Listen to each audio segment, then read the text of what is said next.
Okay, we're live. Let us begin by acknowledging that we are gathered today in Mi'kma'ki, the ancestral, present, and future territory of the Mi'kmaq people. Today we gather with the intent followed by the living peace and friendship treaties, with respect, cooperation, and coexistence. We are all treaty people. Welcome to the May 30th, 2025 Town Council budget meeting. It's a special meeting, and I will call this meeting to order, and we will start by an approval of the agenda. Do we have an approval? Oh, Councillor Carver and second by Councillor Wilson. All those in favor signify aye. Opposed, nay. The motion is carried. Thank you very much. So we will move on, and this is the AO, if anything to say before the finance manager takes over? I think we can only just to put the meeting today in the context of the whole budget process, for anybody watching, and presumably council members know where we are in that process, but we have been targeting a formal approval of the budget at the regular council meeting on June 10th. This is the last of our originally scheduled Friday morning budget meeting series. But because we did want one more look at the documents between now and the meeting on the 10th, and a minimum one, we've scheduled one more session on Tuesday evening.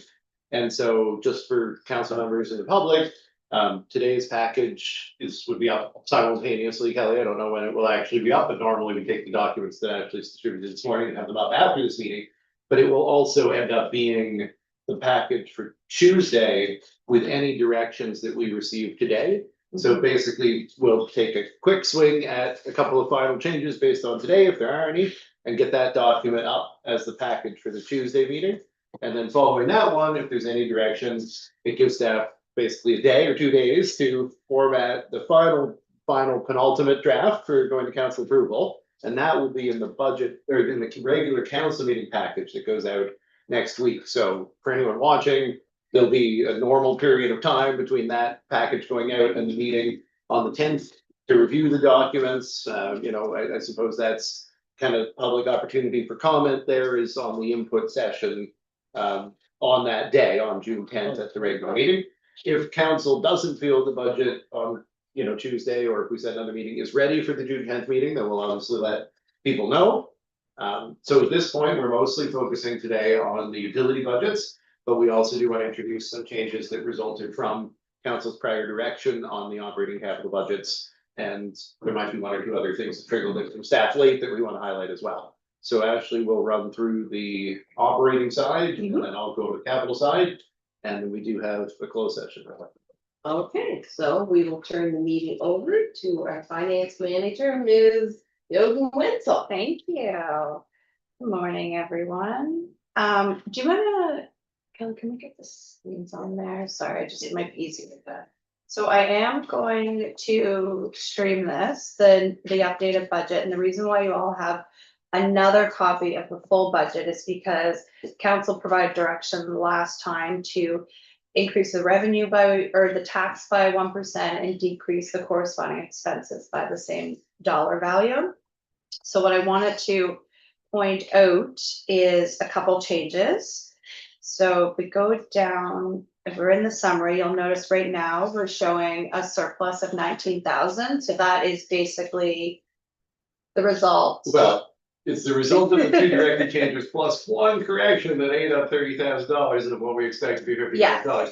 So we didn't include our repayments to the cemetery reserves on the loan that was provided for the purchase of land in the prior draft budget. So not a huge correction on the cemetery side, but obviously it's a pretty big correction on the town side. On the cemetery side, it's just replacing bank interest with the interest from the town. But on the town side, we're paying that interest. Yeah, so interest and principal. It had to be corrected. So that is what resulted in the 19,000. That's not the number you expect to see there. And to supplement that, the financial services page does now have the principal and interest for the year. It's all consolidated onto one line, but you will notice there is a change there. further to that change, So the missing $30,000 is going into our own reserve, just for the, just for the context, yeah. That's comforting. Just go back a bit. With this is with the rate increased by 1 cent. 1%. 1%. Yeah. Was Yeah. the direction. Do you have it handy what that works out to in terms of the resulting rate for the commercial customers? That's understandable, but we'll need it in the next group. No, I.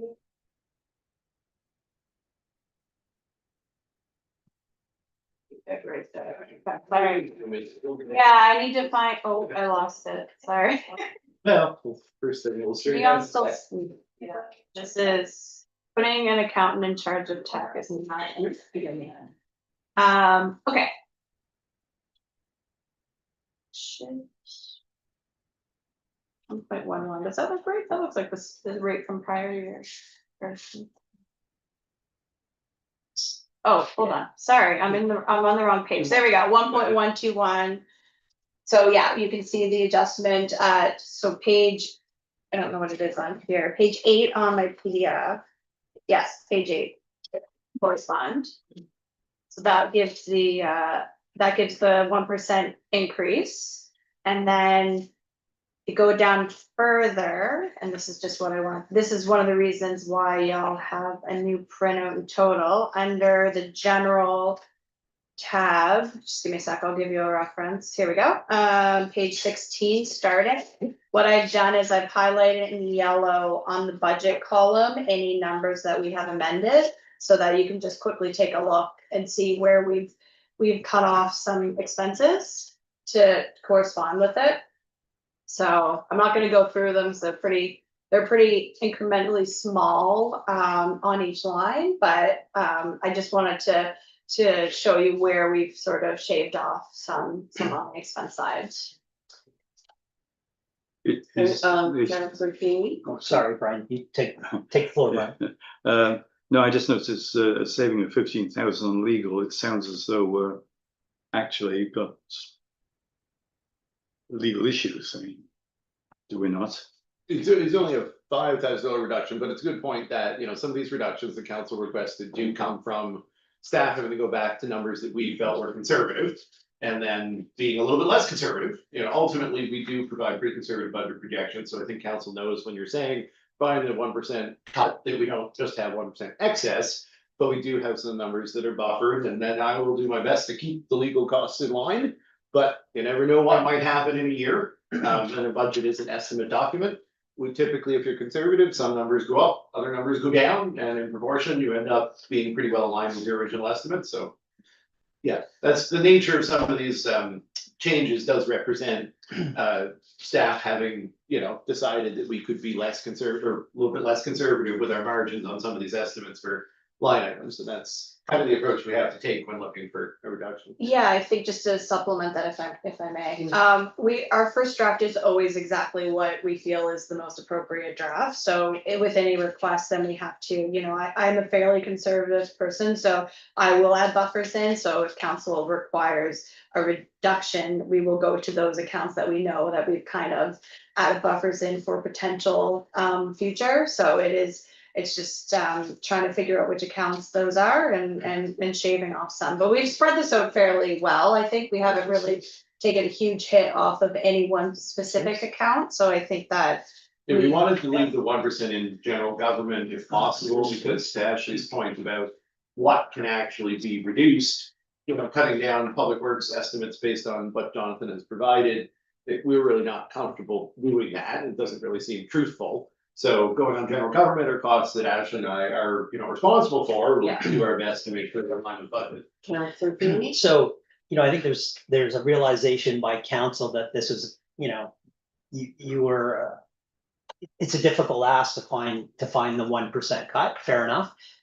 I think the more salient point is that we were, like, where this came from, the agreement by council to increase the tax rate by 1%. Decrease the operating expenses by 1% was really done to reduce the amount of draw out of essentially the D transfer tax and that reallocation to operating. So I assume that this has all been balanced off against the one. Exactly, yeah, The 175. absolutely. Okay, Right up against So- the dollar. I think it's implicit in that arrangement and council's agreement to do that, that in the event that expenses run hot, we would like to be duly notified if we're going to use more than the agreed upon transfer from transfer tax. Can I just, there's an echo, somebody Yeah, has I their feel mic like on. it's mine, but I don't have my speakers on. I don't have, There is an echo. there is, yeah. It's very slight, so someone's volume may be down, but their mic is on. My speaker's off, Or, my mic's off, Okay. Yeah, it sounds okay from this side of here. but I can hear it too. Everything's off. So is that a fair representation of our agreement, of the expectation? Oh, sorry, were So- you asking me or them? I- No, sorry, I just want to make Yeah, sure that 100%. so in a perfect world, we would not be using transfer tax to augment or subsidize operating expenses. Fair enough, right? Aspirationally, but we are for the time being up to the agreed upon amount, which I believe now actually is 100,000. Yeah. 100 or 125. 100 and, We didn't we We didn't, didn't reduce the amount, like, we're gonna reduce the amount by the resulting surplus presumably, but that's something we wanted to ask council about this morning. So we've got $19,000 to reduce. You were hoping to have $50,000 to reduce the amount from 175 to 125, right? That was the intention. But because $30,000 of it is going to the cemetery reserves, Uh-huh, what we could do is we could reduce that transfer by 20,000. okay, fair Yeah. enough, fair enough. We need direction on whether to do that. Okay, but I guess the point is you haven't reflected that decision about where the surplus, there's only a surplus because we're drawing out of the, okay. So there is, okay, fair enough. So you just have to roll back that transfer by that. Okay, it's not easy, is it? Fair, okay, thanks for that, I appreciate it. But very good point in terms of like the fact that we do this in the budget as a reserve transfer, but in practice it's current year funds, just to get a little bit into the weeds, because I think it is helpful. The transfer tax comes in, comes in as current year funds, and then we plan to transfer it into reserves. So we've said that, based on our anticipated transfer revenue, all of it has been allocated to reserves, like that's how it works. It's either going to operating reserve or it's going to capital reserve. And the question we're having here is how much gets to go to operating versus capital. Then to Joe's point, what if we bring in more transfer revenue than what is anticipated? So, if the question, if I understand it, is can we let council know if the transfer revenue over and above the budgeted transfer revenue is not going to end up in the capital reserve, which is the practice, right? Anything in excess of the budgeted transfer revenue goes into the capital reserve. So if we see that coming, if we're seeing transfer over the budgeted amount and we're seeing it as possibly being needed for operations, can Let we us get know. that as an update to council? I mean, is that basically what Yeah. you're speaking to, Joe? Okay, Fair. I think that's very reasonable. I just basically down to Ashley's ability to keep an eye on it, because I won't run the city. yes. Yeah, I'll need the update just as much as they will. Council Wilson? Well, just a quick comment, and I would assume that these kinds of variances would come out in the quarterly summary. Yeah. So we'll see it then. Yes, yeah, you would. Yeah, the only thing that's not noted in it is how those quarterly summaries are going to result in the year-end transfers, because we only do the transfers at the end of the year. Mhm. So maybe we just add a note on the summary saying, because this number's higher, we're anticipating a higher transfer to capital reserve year-end or whatever. Mhm.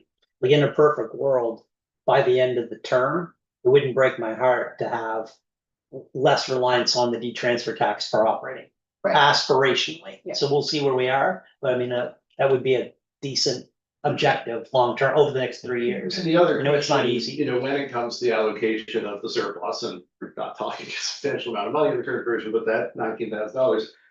If you reduce to Joe's point, like if you reduce the transfer tax transfer to operating reserve, then you're reducing the operating reserve balance also. So if the windfall goes into operating reserve versus if the windfall goes into capital reserve, I can is ultimately the Yeah. discussion. Okay.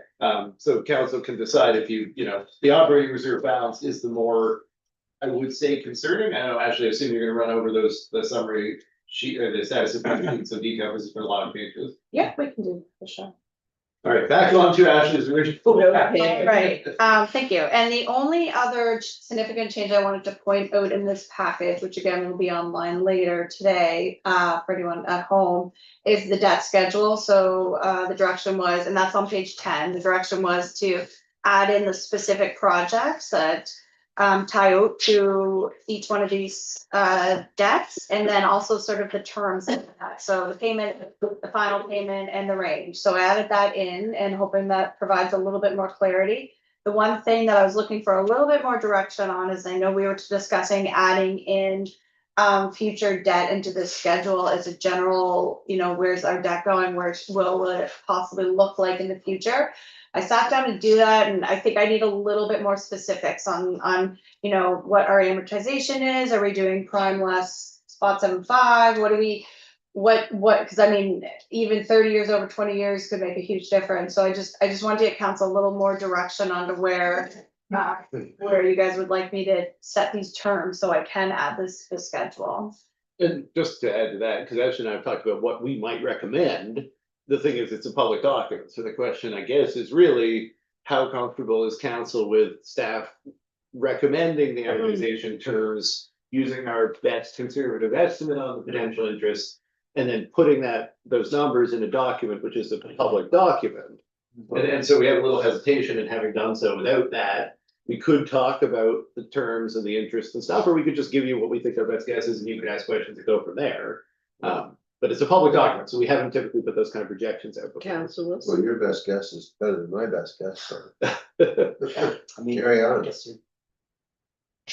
traditional amortization periods, so, 10 years on the building reno, 30 years on the, whatever the normal standard ratios are. Yeah, I mean, if they get lumped into Yeah. PBRs together, but we're not gonna PBR everything, so we can take You the have a ads. schedule for that somewhere, for amortization rates, right?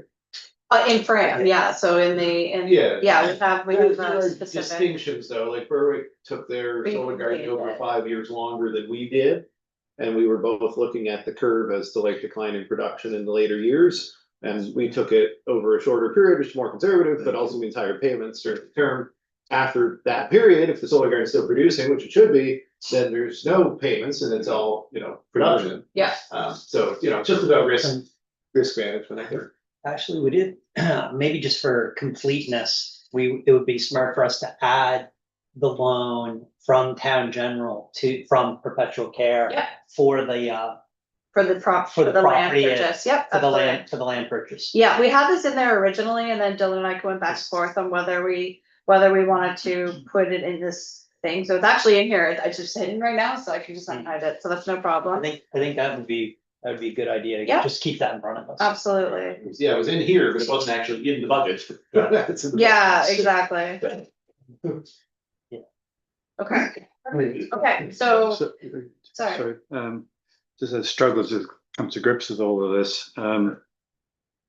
The principal owing is the final column Mhm. for 26, 27, right? So the town itself is 2.8 million borrowed. Mhm. Fire is 3.8, water is 217,000. And so 6,998 is our total, Yes. which excludes anything that we need for Total in there. Edgewater. Yes, because that's not this is just current debt that we have to. I appreciate that. So Absolutely. basically it excludes the 10 million TBR we signed up for last week. Which one was that? Well, we signed up for 5.8 and 3.4, or whatever the number was last week, remember? Edgewater plus all the drips and drabs from last year and the year before. Yeah, okay, fine. So it's basically a plus 10 on Yeah. that figure, yeah. Give or take. Yeah, and then the question that we'll come back to the next version is, what's the average when you take different projects within that 10? How do you spread out the amortization or project the interest? So we know it's $10 million in principal. Yeah. There. Yeah. Okay, so if everyone's okay with those updated changes, I just wanted to kind of point them out so you're not flipping every single page. We can move on to the utilities. All right, so we are on page, I believe it's 53 in the PDF, but let me just double check here. Yeah, page 53. So, just one point of clarification before you move on to Brian's question. You're not implying town general is $2.8 million, right? Yeah, I was gonna ask about, I That's was not- like, I'm just that- circling this. Yeah. There seems to be a Yes, formula that- error. That's not right, right? Because there's two numbers above it, they don't total the two. It's like 800,000, right? Every other column totals for the column. You know what, let me check it, I have, Yeah. I I was was gonna ask about to you get after Excel, knowledge I and was about to get purpose. Excel Joke up, about but. Yeah, like that's. You know what I think it's doing is I have the solar garden up there, so I think the formula is Yeah, still that pulling the makes- solar that garden. makes- that makes- So let me break that formula and readjust, sorry about that, that's Well, my thanks for fault. speaking up, better Joe. Yeah. Yeah, no, that's good, yeah, no, I think that's what it's doing, it's pulling the 2.276. I think this is really important for council to make sure everyone's speaking the same language on Yep. total debt, because it's a lot lower than 6.9. And also on that note, if we're going over this. Oh. When you get out of the Well, bottom. it's not, but it's just the allocated. totaling of. Yeah, I need to put a subtotal of the electric, I already wrote that note down, Yeah. yeah. Yeah, no, these are important, cause when I've Oh, seen yeah, this document fair for months, so sometimes it looks the same and I don't notice these things, so. I take no offense to anybody providing details on what could be amended. Yeah, right. I think you're right, Brian. 6.9 looks correct. It's just that the solar garden looks. Yeah, to the be solar double- garden, when I double- moved it down, the formula kept it, Double counted, right? yeah, Whew, good. I Yep. was losing sleep there. sorry guys, All right. just making sure everyone's awake, that's all, just making sure, we've all had our coffee. Brian, So- you passed the test? Well, almost. So, I mean, I look at the point of view of what the implications are planning forward, taking into account 10 million going, the 10 million is town. No, that's the thing, we get to decide, so part of what we're gonna present is our take, and we talked about this previously, Councilor Katie was mentioning. If the utilities were to take on the maximal cost to the utilities. Which in the case of the electrical is all of the upgrades, which are not being shown as electrical utility expense currently, we can contemplate if they were.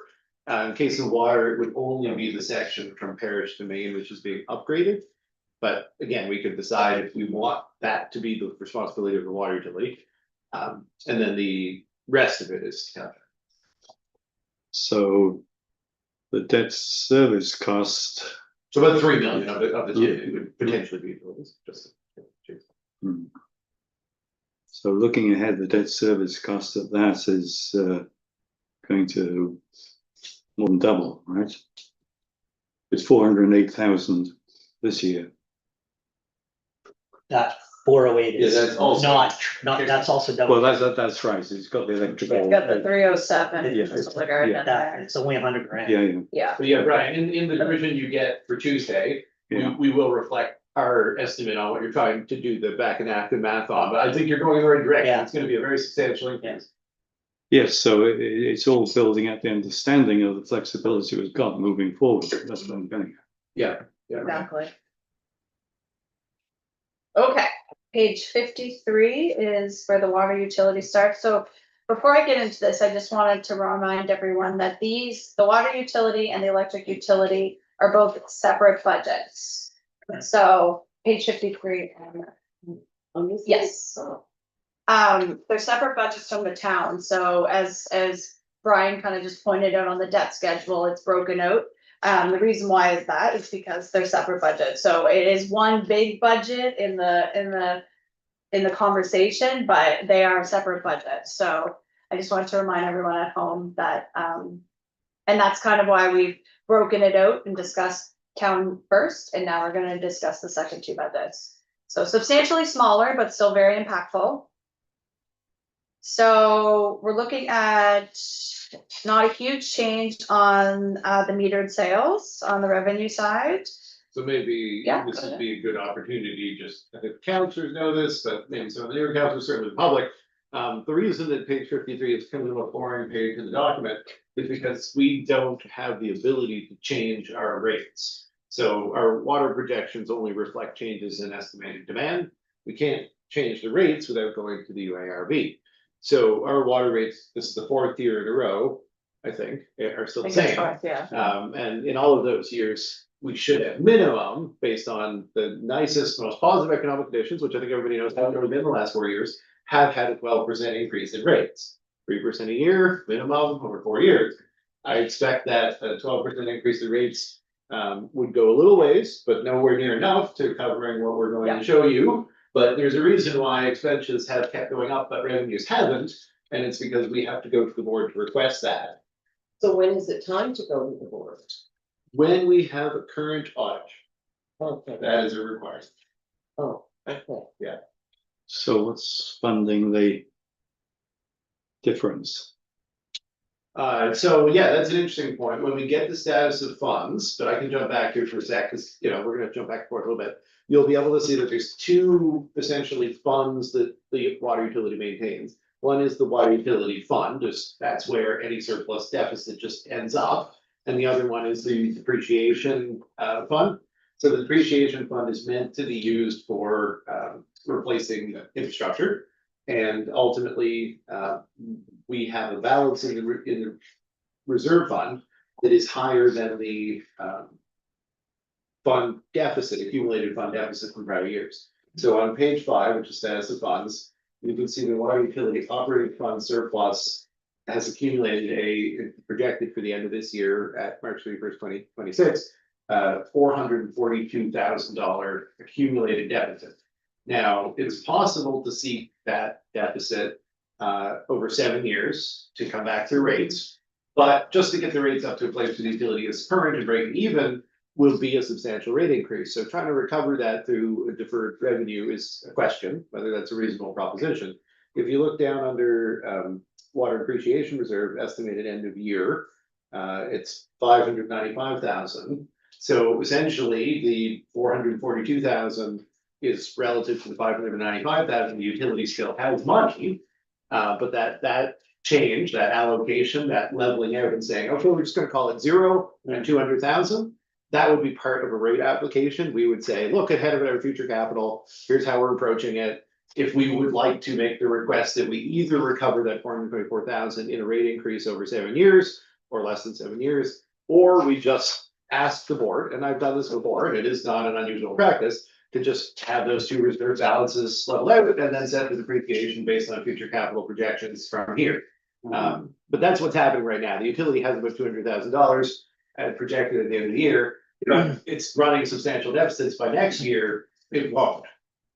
So the 595 came from reserves put together many years ago, is that it? No, we actually put a huge amount in every year, We have to. even though we're running deficits, because it's a regulated Oh. transfer. Yeah. So It's the only, it's the about only half of the utility. deficit is just us putting money into the account we're We're required. So it's we're self-funding. it. out of one place into another. Yeah. And actually, we'll point out that line when we get there. Okay.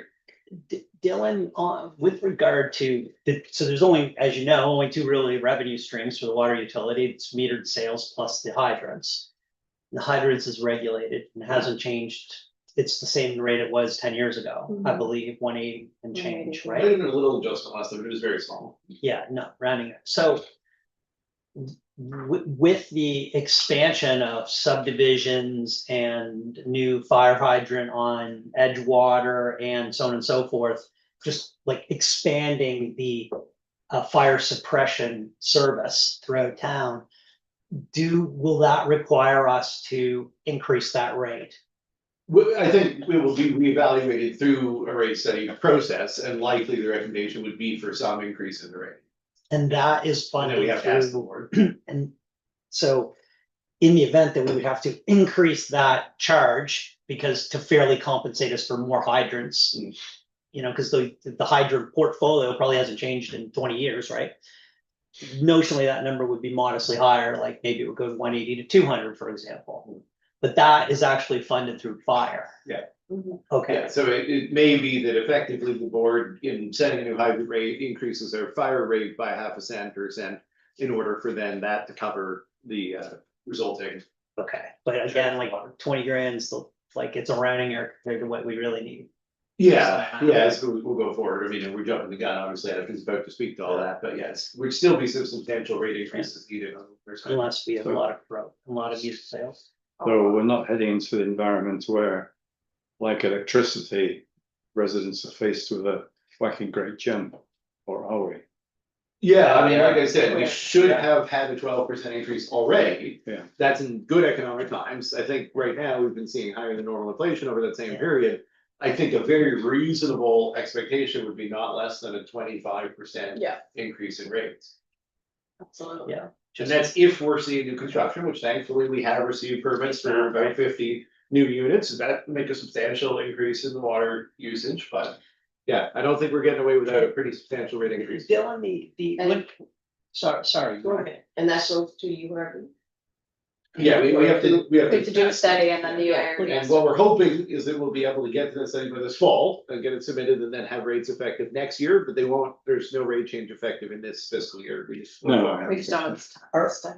So the metered sales, like the price times quantity calculation that drives that revenue with the fixed charges and so on, so like it looks like it's flat for a very long period of time, and like the budgeted revenue is lower than our actual revenue was from several years ago, and I just think about like with the additional 30 odd people coming into the, the seniors care, I was like intuitively I would have thought volume would have gone up. It doesn't seem like it really has. So I know, and we spoke about this a year or two ago when they were building that, and I know they were using things like low flow toilets, and there was a lot of environmentally. Okay. Now, when the Oh, foreign yeah. nursing homes are renovated, and that comes back, Yeah. it will certainly be, having them both going will certainly be a difference. Yeah, But I think also it should be noted that because their water rates are relatively high, people are looking to reduce their water bill. So, as much as we Yeah. feel that demand should Yeah. be growing, if everybody just cuts, 5%, then 5% new growth isn't really gonna affect anything. And when you're looking at your groceries going higher and everything else going higher, I expect people are being a little bit more careful with their water usage. So what is which page is the operating deficit net number, Ashley? Yeah, okay, let's keep going. Actually, we got Yeah. the revenues and then we get a little, you present go back and How keep many, going. I how don't many think we should jump right to hundred, the how many more top. hundred people need to move here Yeah. to be able to get this balance? several. Okay, so we could go down to, page 55. Actually, let's go down to page 56. We'll get into the expenses. So there's not a fair amount. Scott, our manager of water and wastewater, has done a great job sort of managing the expenses, and we need to do for maintenance intake, which is the only line on page 56.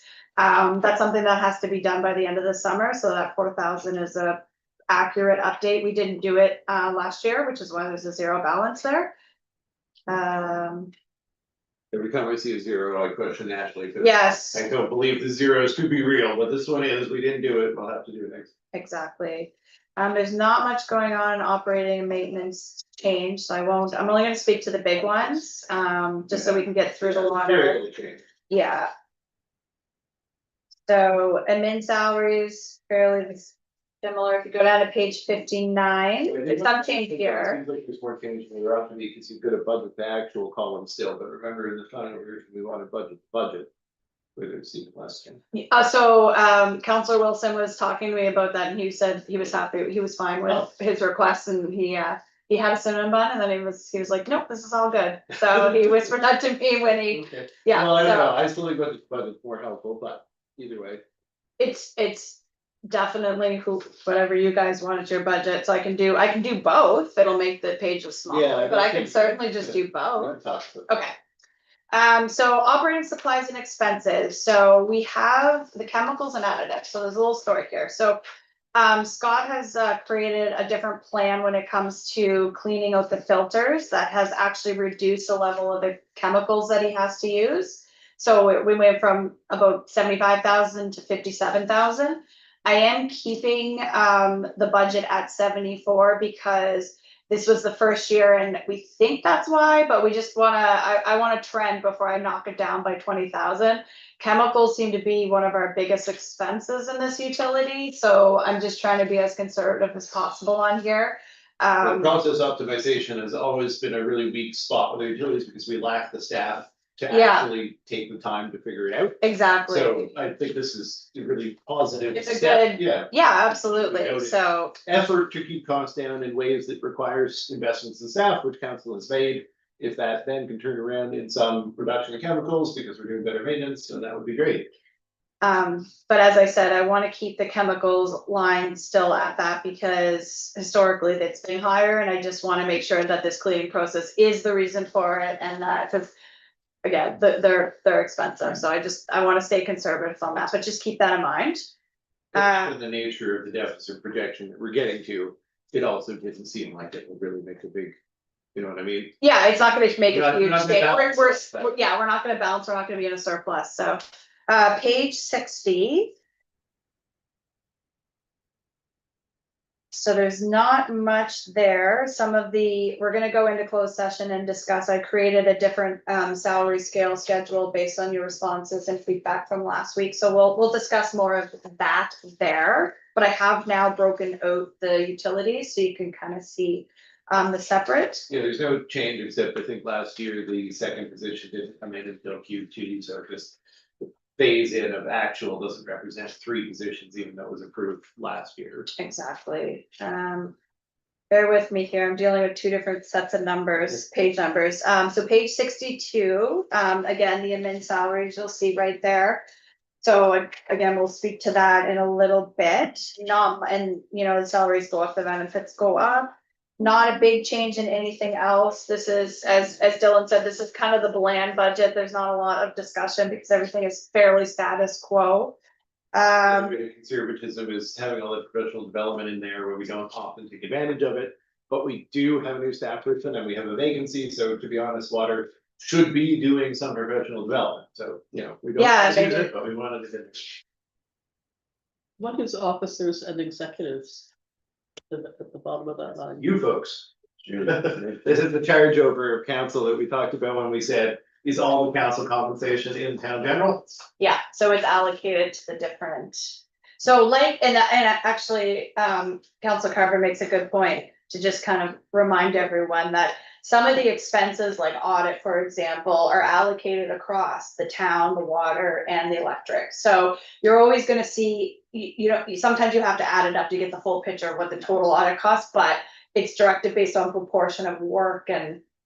Yes, I understand Yeah. that, and I think the public is beginning to understand it too, but I think we agreed that somewhere in the budget documents or statements that there will be an absolute number listed. Total admin expenses, total council. Yeah, I can add that. Remuneration, total. So let's get into that more when we're in closed session, because I'll have some very Yeah. specific questions still gonna on what figure we out how to want present to make it. public and what we want to keep. Good. Yeah. So yeah, we can, that's a good point. So let's give me an hour and then we can talk about it. But it's also good to note that the office expense share and council share and contribution to staff overhead, like myself and Ashley, that the utilities pay. Those are all reflected as revenues or net cost reductions on the town side. Yeah, So like those would all be costs on town general, other, exactly. And then page 64, we did budget 10,000 for regulatory expenses. So as the CIO was mentioning, that is if we can get we will get our financial statements up to date. And when we get them up to date, we are going to jump over to doing our rate analysis to figure out what we need. And I do think, the harsh reality is it is going to be 25% if plus. So and we'll probably have to do it on the 23-24 audited statements, depending on our timing. Yep, but I think, the board will accept that, it's close. Yeah, We're it's just 2 years behind, they will not generally accept. exactly. So we started doing a rate application and then we realized it's just not appropriate at this time because we didn't have the most up-to-date audited financials. So we've done a lot of the footwork knowing what goes into it. It would be my first rate study for the water side, so it won't, I don't think take as long because we've kind of already done a little bit of it. So nothing like the electric utility study that's like, $200,000. So the hope for is just to remind people, we did have a wastewater rate study on the wastewater budget, that the hope for scenario is in the fall, based on hopefully at least 23-24 approved statements, that council will be able to join in a discussion with our contractors about how do we present this? Is this a separate wastewater study for our benefit, a water study to inform a rate application, or something to inform a combined approach, a la what Bridgewater has been doing, which is to say, if wastewater can be or ought to be utilized,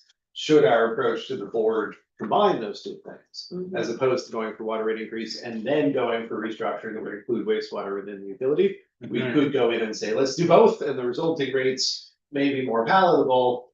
We'd have to take a look at that. Yeah, So the only stormwater wastewater revenue stream is through the infrastructure charge. Yeah.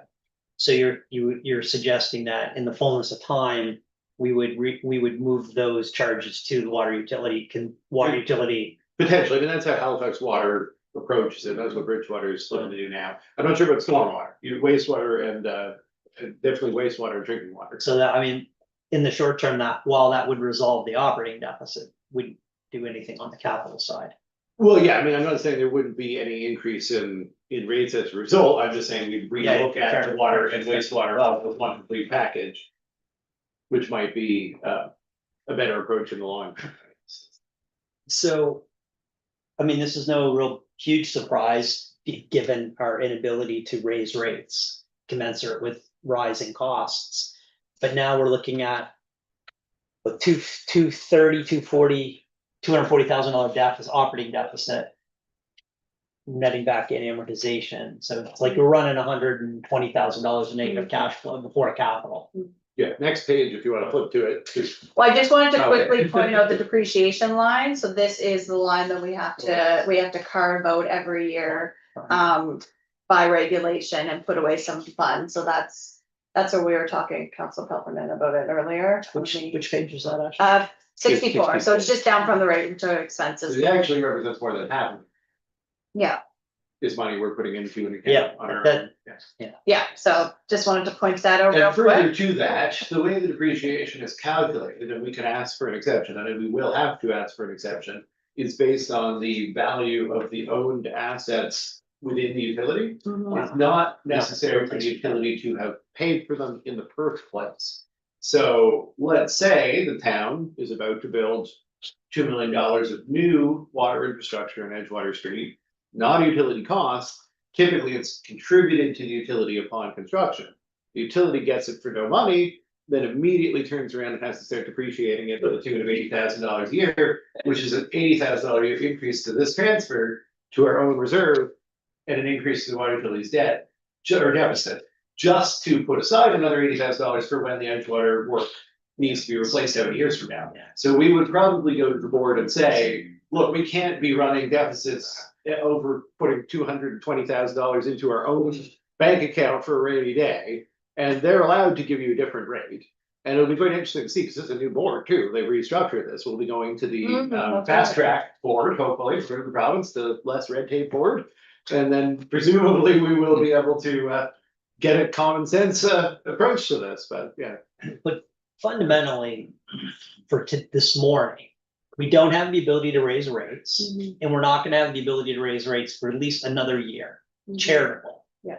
We're running an operating deficit that's no surprise, should be no surprise to anybody, given our historical cost structure. What levers do we have, and how will really, what can we do? Because you've only got one more year in the piggy bank. Mhm. Like inevitably we'll run out of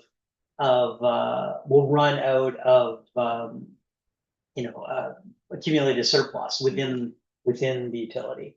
So do we have flexibility, Dylan, around, like, what is the rules around the hydro revenue?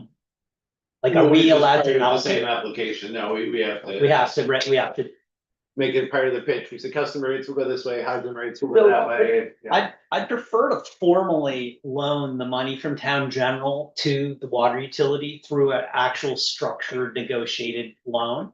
You Like, mean so, when they get down below zero. within well, the not utility? anytime, feel free, whenever we wanna do that. I mean, so I think we're living under the illusion of trying to live within 112. Like, we're making all this effort, we're going to meeting after meeting after meeting, trying to get to 112.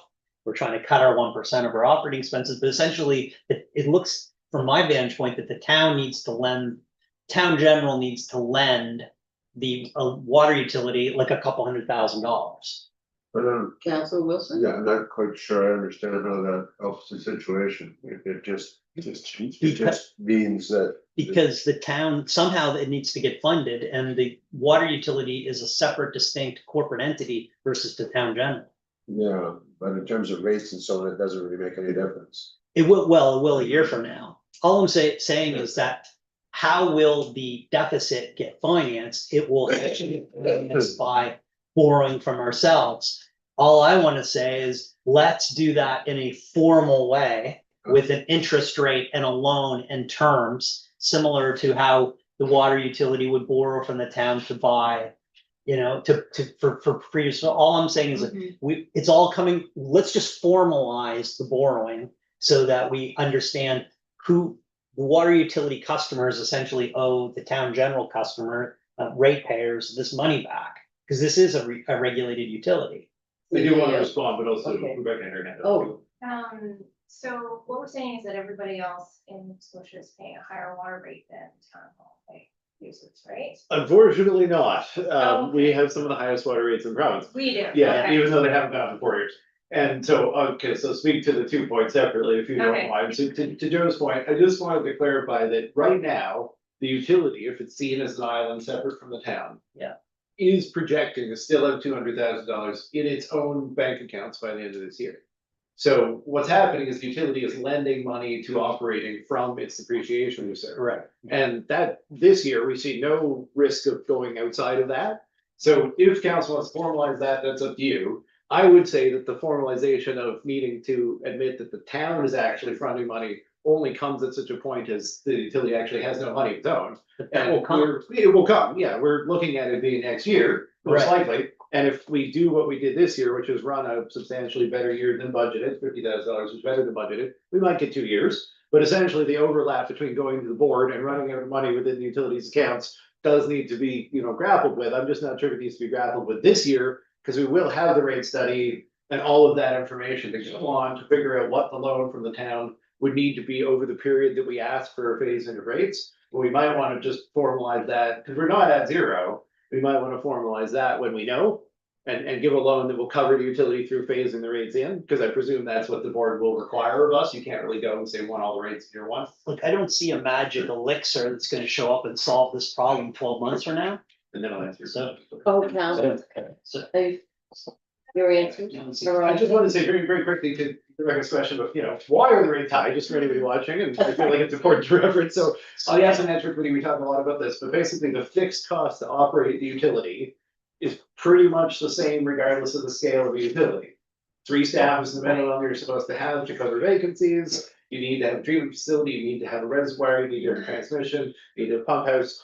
All of their costs are basically fixed, bearing some particular choke points that as management committee talks about, that could be, you know, dealt with. The general capability of the utility would really be diminished to serve 2,500 customers. Like it's, like the things are there, right? Like all the things are there.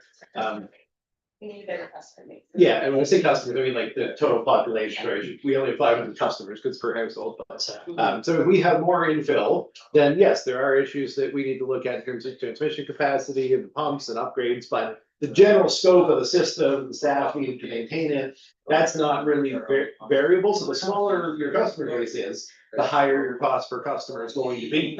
And unfortunately, that's the question of scale is kind of unavoidable when you have 500 customers. So yeah, we will always have proportionally high water rates, but if we could double our customer count, we would definitely have much more in line with what other communities would be experiencing. Councillor Carver and then Paul Freeman? Oh, and I had the same question. Why are our rates so high? Oh, okay. Do you feel like it got answered? Yes. Okay. Councillor Paul Freeman? So if the town ends up having to subsidize effectively the water utility, that would mean that you've got to find 200 grand, whatever it is, which we can't find in the operating budget. So that means town taxes are going to go up commensurately. I think that was Councillor Feeney's point, whether we talk about it now or next year, it's either water rates or tax rates, and you're just deciding between the two. So, yes, but on a temporary basis, inevitably, the water utility needs to make its regulated rate of return. The URB will require that. The water rates have to pay all the bills. we can subsidize from town general the water utility in the short term, 1 year, 2 years, but inevitably the water rates need to reflect full cost recovery legislatively.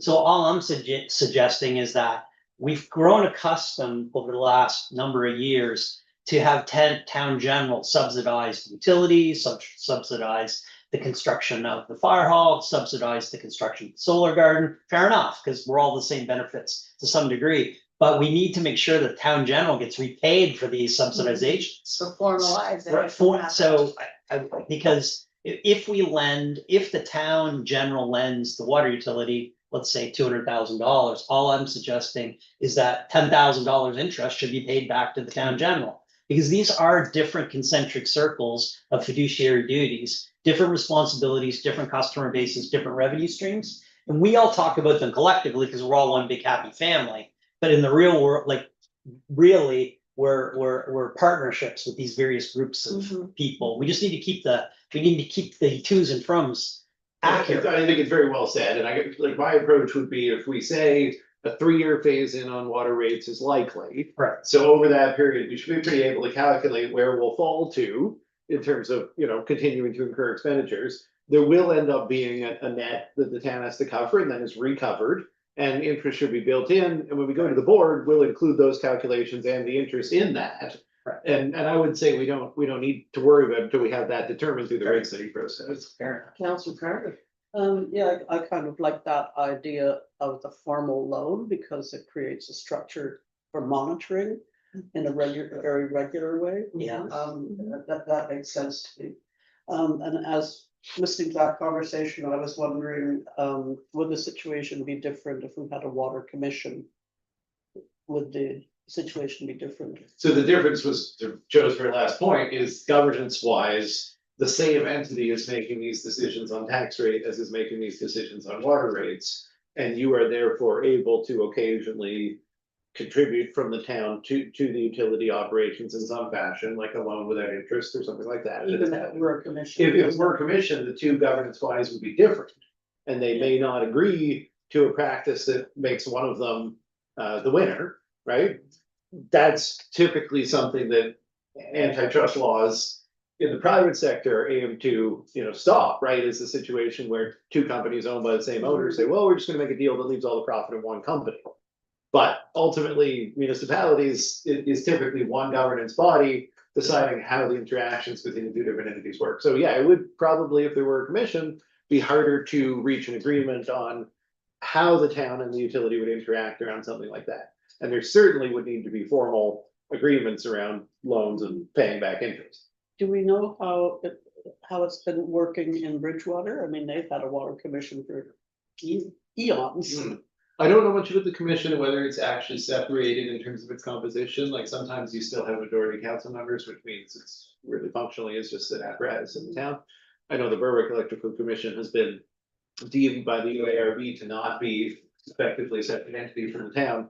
And so you do have to structure your commission, to have its independence. Okay, another conversation sometime. Yeah, and on the electrical front in particular, St. John Energy is doing some interesting stuff to develop like a corporate commission structure, quite distinct in terms of bringing better expertise to the table as well, and a more focused governance. Yeah.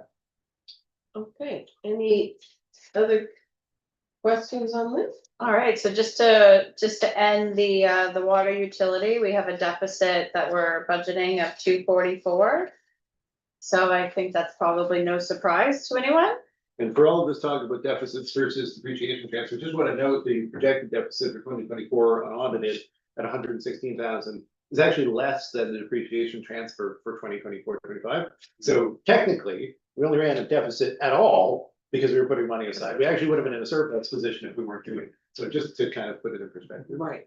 That'd be So, great. I just have a question, like, if we go with what Councillor Feeney has been talking about is loan, taking having a loan from our general account, operations and, paying back.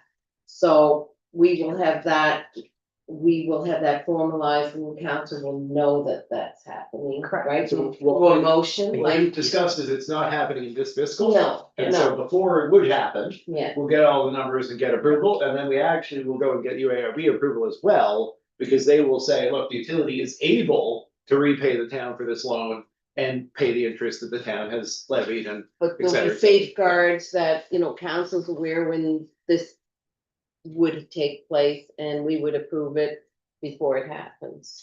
Yes, but I just want to be absolutely clear, it's not something that we're talking about happening in this fiscal year. I understand just- that. I just want to make sure we have safeguards as a council to know when money is Yeah. being used out of the general fund for For situations specific like loans, this, and yeah. that we approve it so that we're in the loop. Yep. Okay. All right, that was a good conversation on water. Let's move on to the electric utility, which is typically of high interest.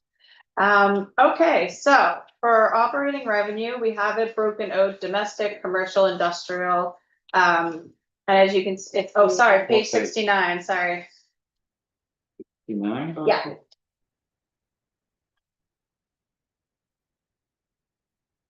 So we budgeted for 24-25, 2.8 million in revenue. We came in over that. And we're looking at, based on prior year's numbers and a growth load of about 1.5, we're looking at 3.37 for this year. And the one thing I wanted to point out on this is you can see the very last line here, RELC salary and benefits payment. So last year and prior years, we netted that out on the expense line, but I wanted to really highlight what RELC's portion is. So I put it on here as revenue, and then it's grossed up on the expense side. So it's the exact same net number as you would see from prior years. I've just broken it out in a different way. I think it's a little bit more transparent and what exactly. And I think we did even talk about this in the pre-budgeting, that we would be showing the full cost of electric utility staff. Yeah. And then the RLC contribution rather than the net of this.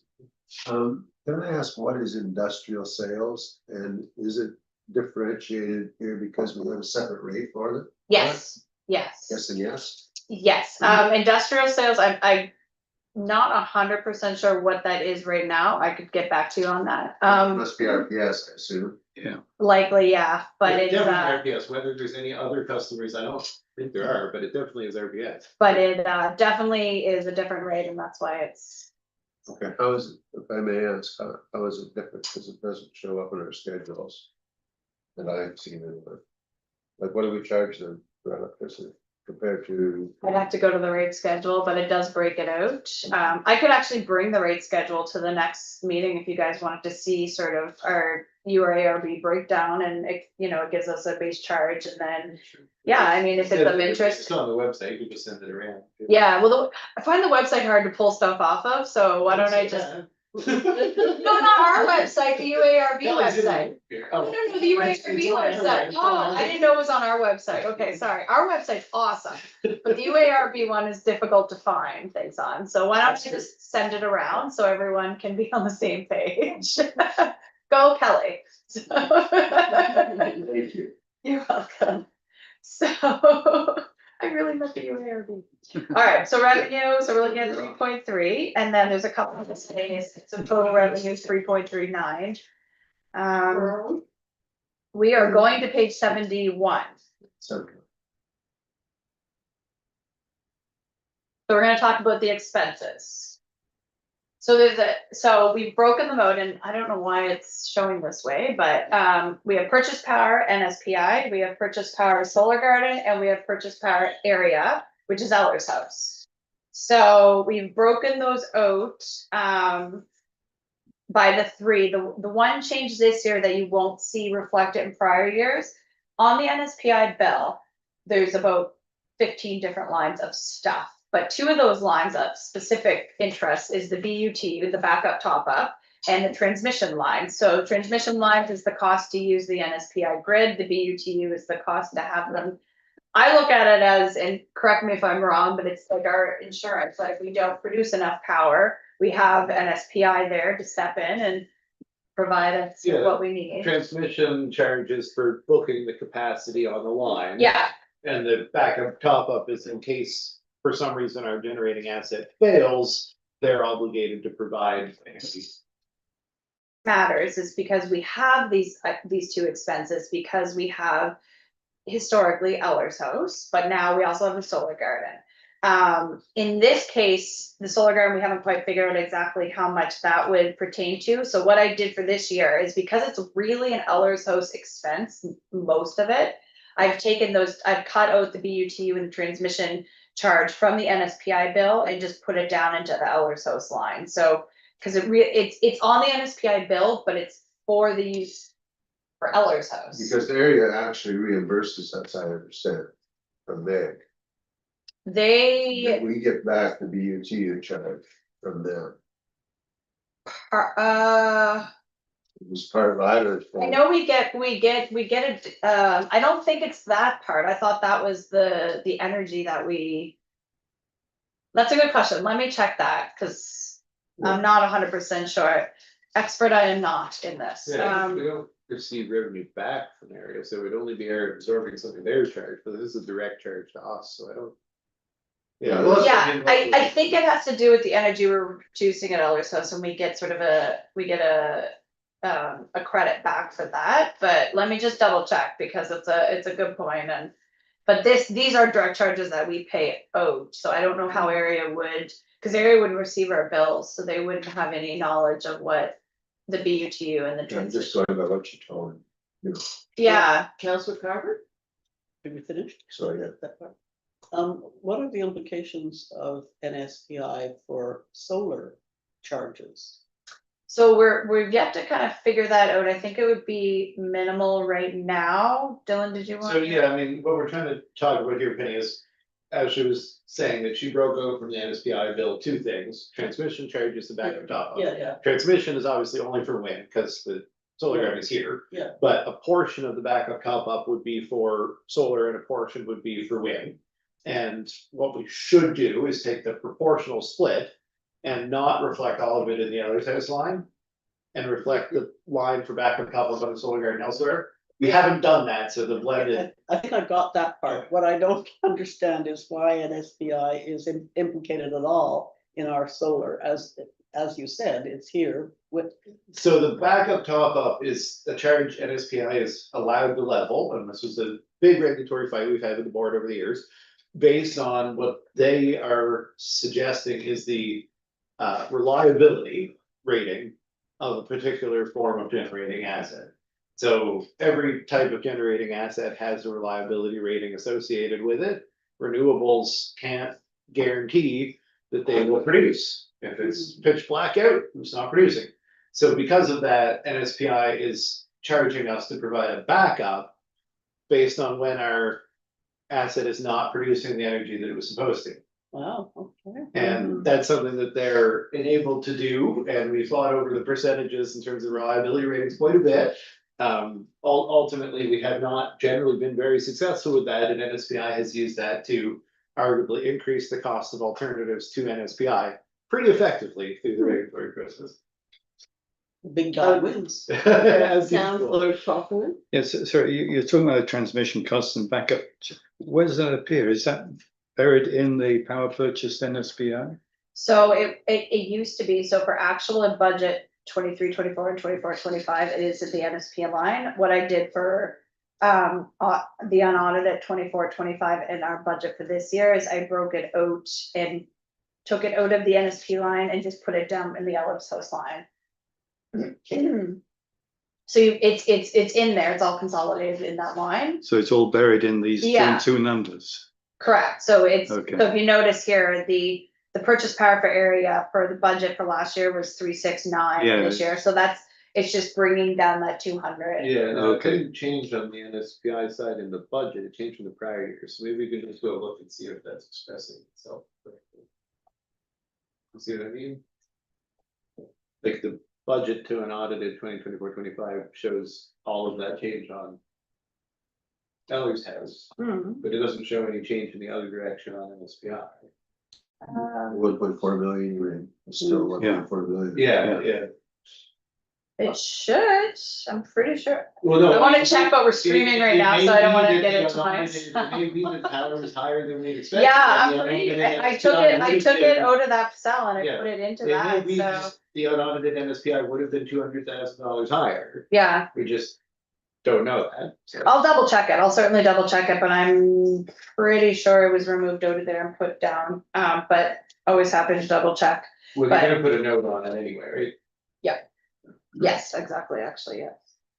Okay, sorry. So why was there that big difference between the budget amount for 24-25 for the power purchased from area to the actual or the unaudited? The 369 versus the 564, so that is the change in the presentation with the BUTU.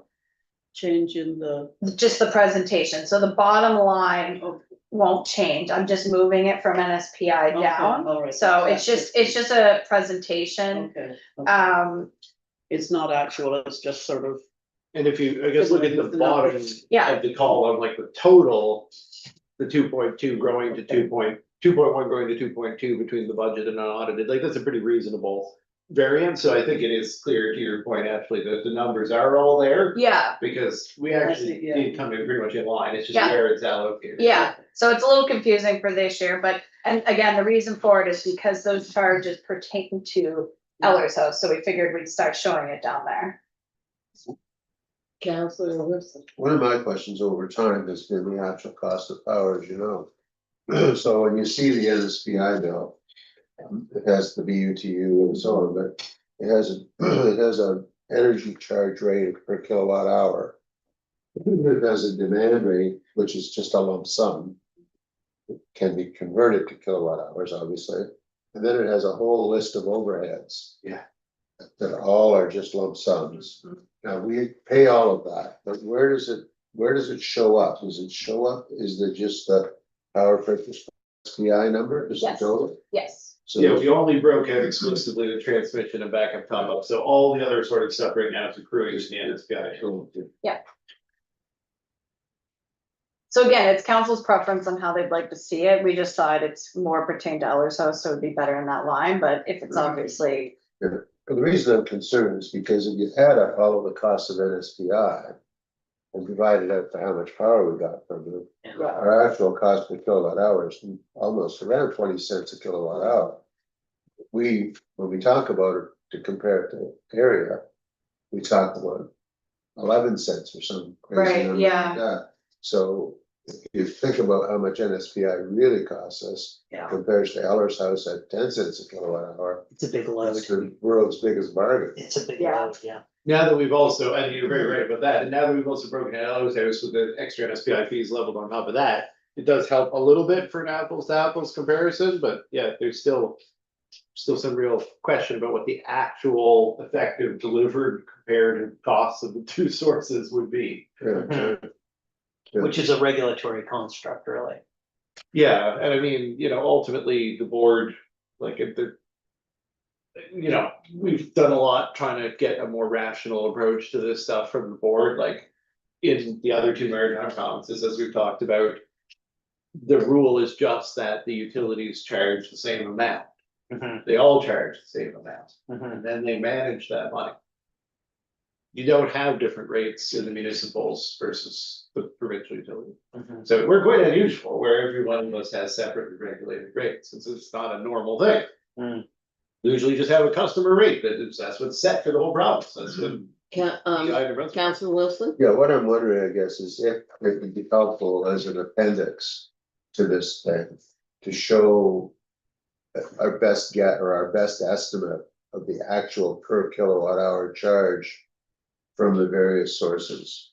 So add in all of these little fiddly overheads. I think all we can do for that is we can just put the total number and the kilowatt hours and give that resulting number, how it results from adding up all the things that wouldn't matter really. Well, actually, that's what I've been asking about that for years, really, that if we could do just a line extension on the budget that showed the total cost, the number of kilowatt hours purchased, And therefore the cost per kilowatt hour. Yeah. Yeah, I mean, We have kilowatt hours for each source, so it's just, that's pretty simple. to do. yeah, exactly. it's just that that cost is not linear to volume, right? No. Like it's a fixed, Yes, it's yeah, a that- fixed charge, so. It's different in each You case. can do the math, but the math doesn't change if volumes go lower. Like it's not, it's the top up backup's not priced on a unit basis. Well, Yeah, the math is different on each of the three sources. I mean, Yeah. the solar garden, if it overproduces, it's just entirely a windfall, right? Like, they all work totally different. The solar garden costs don't go up at all with production. They're fixed and the production's variable. But each of the three have different characteristics. If we have a note, that's a snapshot based on these numbers at this moment, here's the per kilowatt rates. But if there's any change on any of them in terms of the production, in terms of demand, it's gonna be a different number. Well, we'll see what the government does based on your conversation with the minister last week or 2 weeks Is ago. that possible? To do, like, or We'll take a crack at that note in the next version. No, we could certainly. You and I do- could bounce we back. could and Certainly forth do when we something do on that, yeah. I just think we need a clear disclaimer Yeah. at this point, like, this budget is reflecting these kilowatt hour A costs. period in time. This is entirely based on this calculation of Mm. fixed cost, set kilowatt hours, and not a ratio that Right. is variable. That's very Yeah. important. Yeah.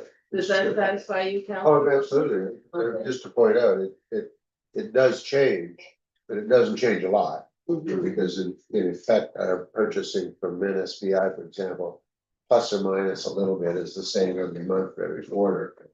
And so when you divide out the overheads, it kind of comes to roughly the same number. But it would be indicative, I think. Okay, we'll put something together and see how you guys. Going down below on the solar production, but essentially we've been as conservative as possible, so what you see with the solar will be the highest possible rate based on the worst possible production scenario. Yes. Yeah. Counselor Carter, could you have your hand up for it? Yeah, it is. Okay, okay. Up-ish. I'm just looking at page 72, which is the next page. And I can't make sense of the difference between the 383 for the unaudited 24-25 and the budget of 713,000. Mhm. When I look at the things that have increased under the budget list, I can't make it come out to $300,000. It's picking up the last four lines of the page above. It should be, but I'm just saying it is, it's just the way the Yeah. table is. Picking up the last. So the big change is the salaries line. So it's all distribution And, the costs. salary line changes because we were netting the salaries before, so it's not Oh. an actual change, there's a corresponding revenue increase to Okay. cover off Yeah. the difference. Yeah. So I was gonna point that out, on the salaries line under distribution costs on page 71. It does look substantially higher, but as the CAO just mentioned, there's the corresponding RELC portion on the revenue side that would net out. So it's just showing the typical salary changes of CPI. Yeah, well, it's It showing looks- that, and it's showing, I guess this is a good point to mention, our proposal to add an apprentice. Yes, So, we'll talk more about the compensation details in closed session, but it doesn't just reflect last year's salary detail with the netting reversed out. It also reflects the that's right. addition Thank you. of a position that we're proposing. There's $50,000 for the maintenance on and it. $6,000 for the solar garden. That also contributes to that 713. Yeah, and that's, I mean, we'll talk more about that when we get solar grid note. And the maintenance of the solar garden is in-house?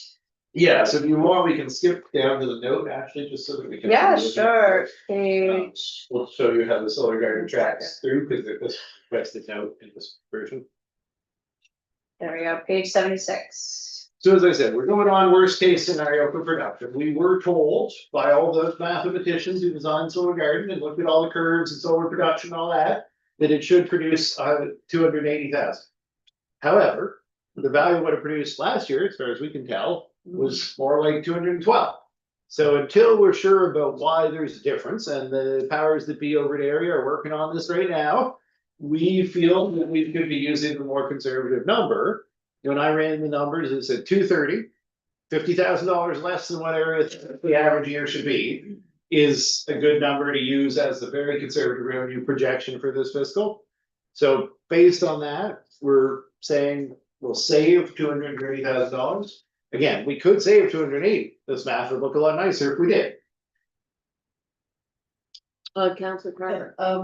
Who made that estimate? So when we entered into the solar project, there was all kinds of due diligence that was done to consider solar projections for this area, the number of panels, the line angle with the sun, et cetera.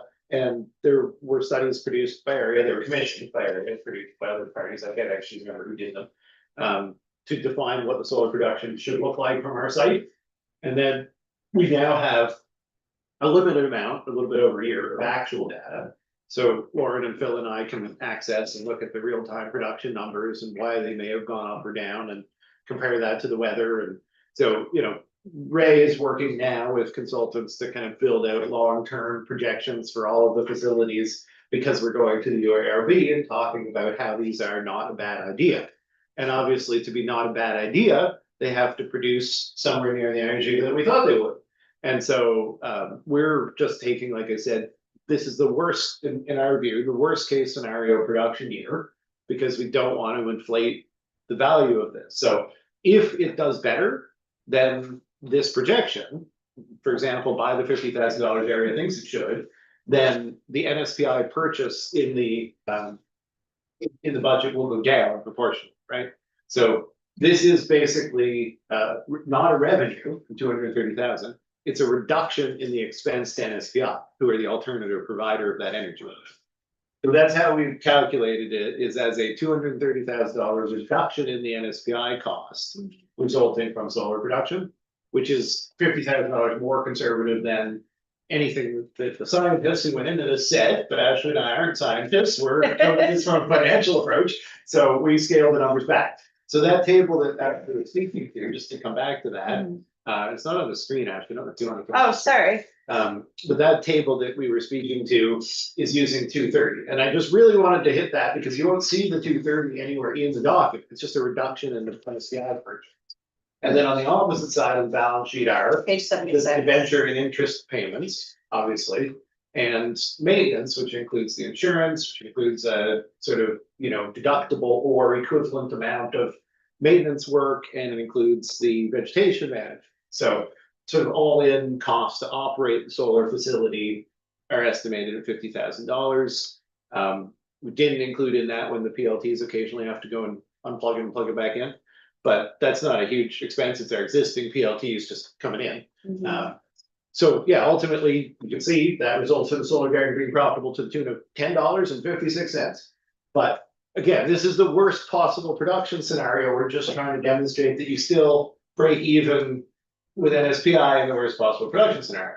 Now, I would suggest in the final version of budget documents, newsletter or something, we make the longer term case clear, right? The longer term case for the solar garden is year one, worst case production scenario, it's at least as good as buying from NSPI. Over the course of the life of the facility, those production costs are relatively fixed. But the NSPI costs, on the other hand, are projected to go up as much as 10% in the next 2 years, likely 50% in the next 10 years. So in that context, 10 years from now, the solar garden is still producing at relatively the same cost of production, but the NSPI avoided cost has gone up by as much as 50%. That was the math on the basis of which we entered into this project. The life cycle of the solar garden will produce energy at rates that are at least 10% lower than the provincial alternative over the life of the project. And I don't feel there's anything in presenting year one as a worst case scenario break even that disputes that. But I do think that most people would say, well, we put all this effort into the solar garden for $10. So I just really wanted to put that into perspective. Council Wilson. Do we know what the relative performance of Berwick is? That's what they're working on right now, is bringing those all together. So no, I don't have a quick answer, but we will relatively soon. And that's part of why we're trying to present a budget that could only be better. Like it could only work out better than what we're presenting, is our thought. Council Pulverman.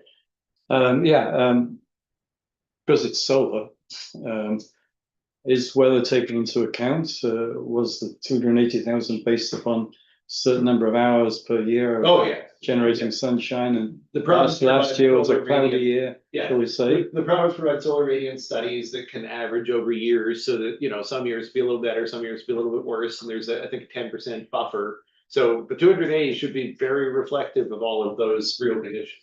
But last year we had evidence of what the weather was like. Yeah. Which was, can't remember, good or bad. Good. Fair enough. Yeah, yeah. So we had a good year last year weather-wise, but it's still low. Yeah, and part of the challenge may be that, like, we're only basing it on the avoided NSPI costs. So to the previous point that Councillor Wilson was making, are we appropriately understanding the avoidance of NSPI costs? The solar garden, as raised, presented to all of you, the solar garden has a negative impact on the demand cost at NSPI, and obviously a positive reduction in other charges. It's, you know, you have to get the real cost difference. So our take on what the cost difference is per kilowatt hour is based on a pretty unsophisticated modeling that we just talked about, just averaging out kilowatt hours, then reducing them proportionally. And it doesn't take into consideration the timing of the production influences the cost from NSPI based on their demand driven pricing. And like ultimately these nights where it's sunny till like 7, 8 PM, we're getting max solar production at the exact time of day when we would have high demand, which would be influencing demand pricing. But there's other days where it's very much in the opposite direction. I think it will take some effort by people who have a lot more expertise than me to really nail this down, and it's early stages. So what we're doing, as we always do, and this is more of a clear picture than we had last year, is presenting the worst case scenarios in the budget. And last year we did that even more. We just were like, well, let's just make it as bad as it could be, but we had no real actual data to base these projections on. So again, we're just being conservative. Councillor Crawford. So yeah, just to, the future benefits are speculative. We don't know. We don't know that necessarily NSPI costs are going to go up. New technologies come along. So funding this over 25 years, it's unlikely that other sources of power don't come on stream during that period of time. At what cost, we don't know. So I don't think we can bank on necessarily that equation.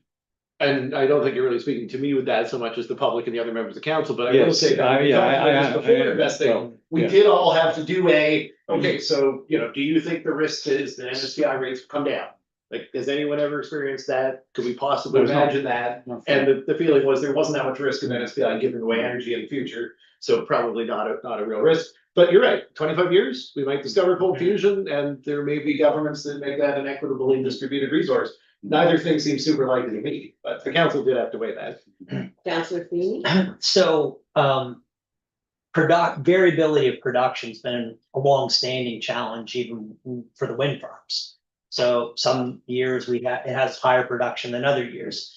From a budget perspective, we take our best guess at what the total production will be, how much power that we're going to be able to procure from our, town-owned generation assets, and take our best guesses.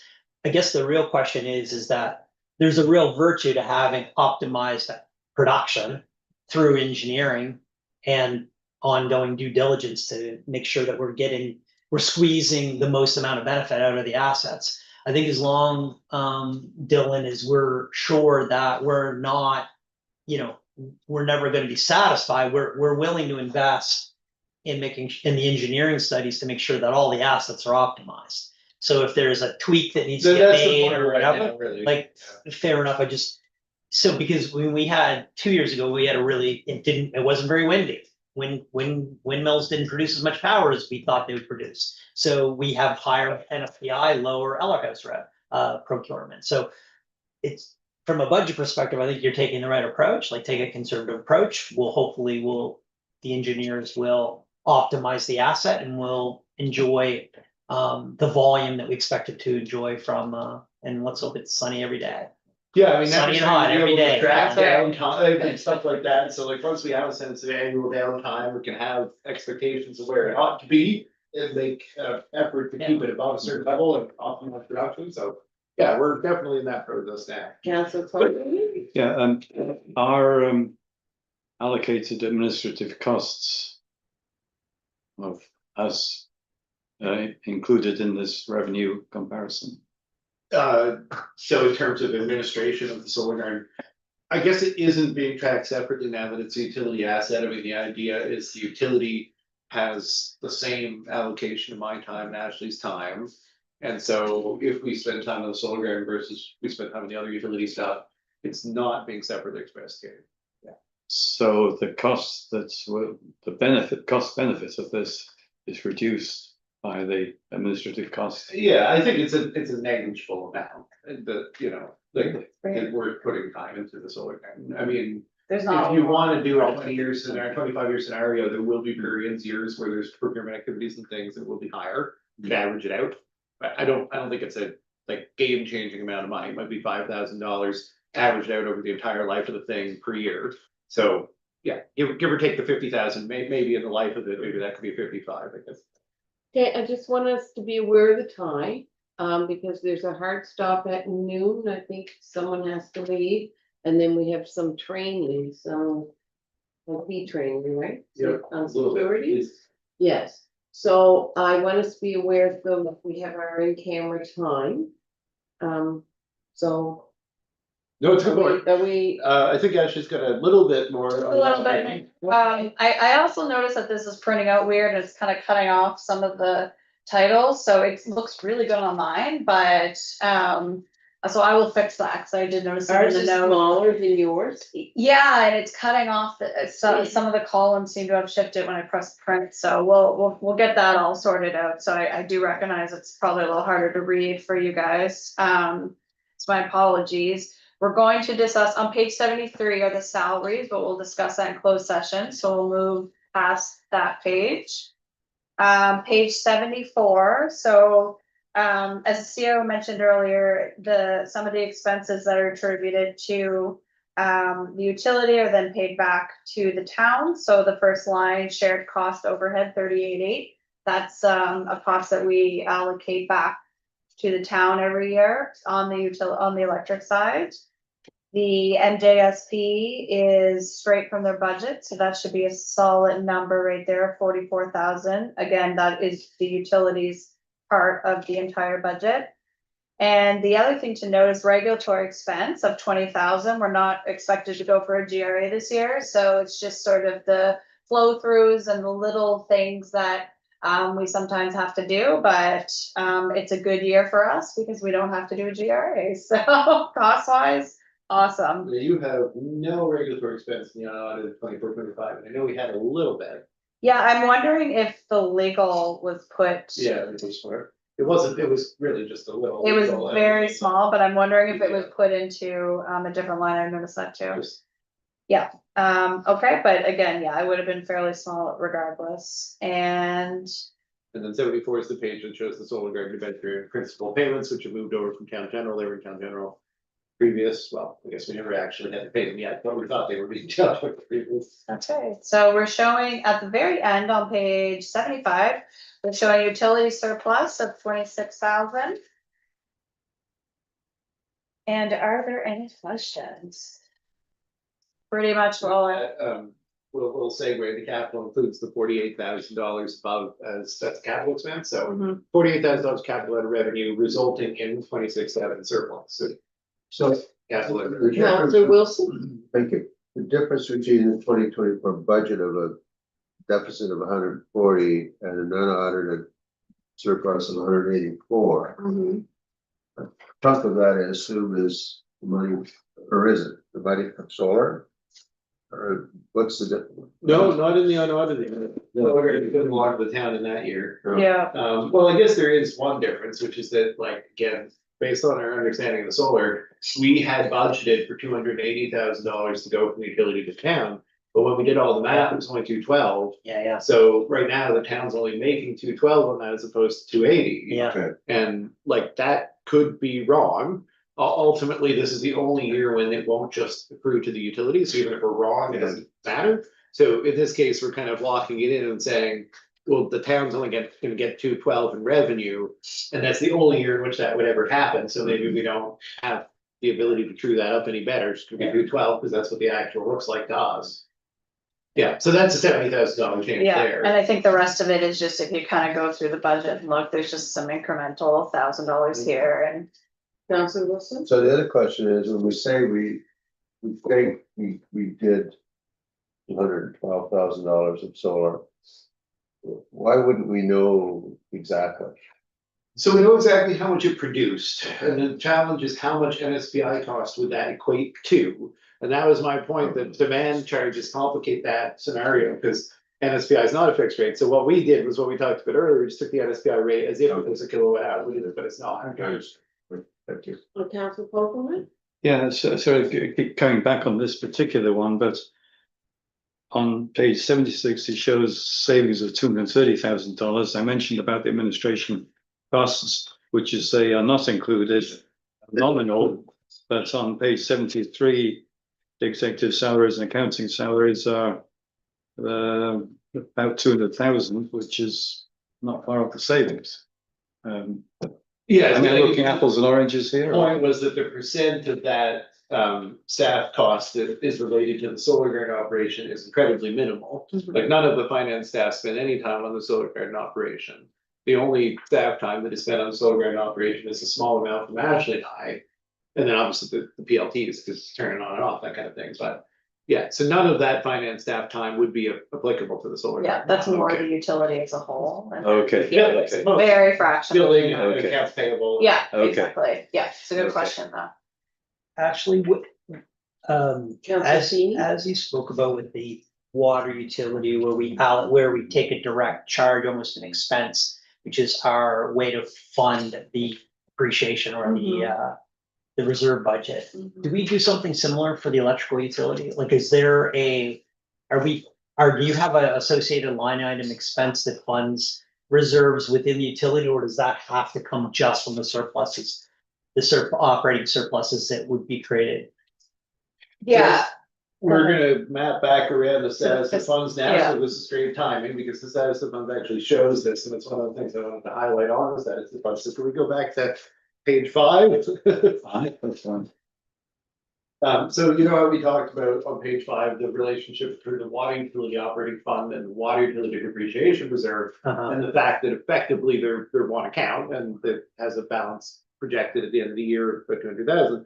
Similarly, the electric light operating fund, the top line there, and the electric utility depreciation reserve are effectively one thing. So we're not mandated transfer money to the electric utility depreciation reserve in the same way as water, but it is a good practice, obviously, to do so. What we're experiencing is that we've drained the reserve and we're projecting now on funds only accruing to the electric light operating fund surplus. So if the utility is starting to move into a position where it's running some surpluses will accrue to the electric light operating fund surplus, which is only balance projection of $40,000 at the end of the Yeah. year. We could then say, let's transfer some of those funds into the depreciation reserve. Yeah. But being as the combined balance of the two is only $40,000 projected at the end of the year, we're just leaving it in the operating. So, I mean, that's a material drawdown over the last 5-6 years as we've had to finance the regulatory lag. Yeah. Right? So, I mean, that number had been as high as, say, $500,000 historically, certainly within my tenure at council, that we had to use those funds to fund operating deficits because we had to wait for the regulator to allow us to increase rates for up to 2 years at a time. And we explicitly are permitted to go back and recover probably about 200,000 or 50 or something. I get, But whether we would do that or not, it would accrue to this fund, but it would come off the so, customer. I mean, the conversation really leads to, we should not have legs in our, I know it's expensive to go to the regulator, and that's something you and the mayor talked with the minister about last 2 weeks ago with our friends at Berwick and Antigonish. But unlike water, where we're precluded from going to the regulator at this moment in time for another year, like we should be availing of the regulator for relief where it's required. And I think, it's council's responsibility to make sure that that gets funded. And not be worried about the fact, we should be worried, we should be empathetic about the impact, but I think we have a responsibility to make sure we don't enter in a situation where you have 6-year regulatory lag between rate action. It's already been a couple years. Yeah, it's twofold. I mean, I would suggest that before we consider going to the board to do a general rate application to generally consider increasing costs, we let the discussions with the province around Fair. rates play Yeah. out. But I will say that your point about the deferred revenue, like RLC and Town of Mahone Bay both were granted rate increases on the condition that they'd be phased in, to Councilor Feeney's point. And the phase in was basically noted as a recoverable cost. So like they're going to impose a deficit on us because they feel that the customers can't bear an immediate increase. And so those funds were not charged to the customer, but the utility and review board said, well, they should have been. Like you did have a deficit and you Exactly. should have been collecting off the customer. So what we're allowed to do, what RLC did, it's a very simple mechanism, relatively simple. Somehow the UARB managed to make RLC spend almost $10,000 for this, but considerably it's a cheap thing compared to other costs with the board. Is go back and apply to recover that deferred revenue. So in the RLC case, I think it was about 2% and a bit for 2 years as a rider on the customer charge that recovers that revenue. And presumably we put it into the reserve fund, like that's where it took the hit. Right. And so we can recover that cost, and it is a relatively simple process. We would just need to be directed to do so. But it is going to be a rider with a couple of percent on the customer rate if that's something we want. So I don't think we So want. we haven't initiated that. I don't think we want to have that conversation and make that decision today. I would prefer to have the deputy mayor in the room when we make that decision, but that strikes me as a wise, prudent and responsible thing to do. The top, the reserve back up is it's very low. Yeah, and I think that these conversations need some level of robust like conversation. And I mean, these things need some historical context and why did we do this and how like these are relatively new phenomenons where we had, 2021, 2022, 2023, COVID, regulatory lag, the fact we had to wait a year and a half to get to the URB before they even could come to the town. And then we had to wait 2 years to get the rate increases. So there's a context I think we should all be, conversant with. But that does strike me as something we should do. Like, I don't want to pay any more higher rates either. Like I think we're all We're all empathetic about the customers. rate. But Well, I do, most of us. but Yes. the government needs to make sure that this community asset is appropriately funded. And that strikes me as we should at least be, I wasn't aware that we had that lever, but if we could figure out sometime in the next, even by the fall, Dylan, to talk about that, I think we should do that. And I think it would probably need to be done this year. Like Yeah. if the argument is we're now with a really tight reserve because we gave up those funds, we should start recovering them if that's what we're gonna do. So, but we'll bring it back up in a little while.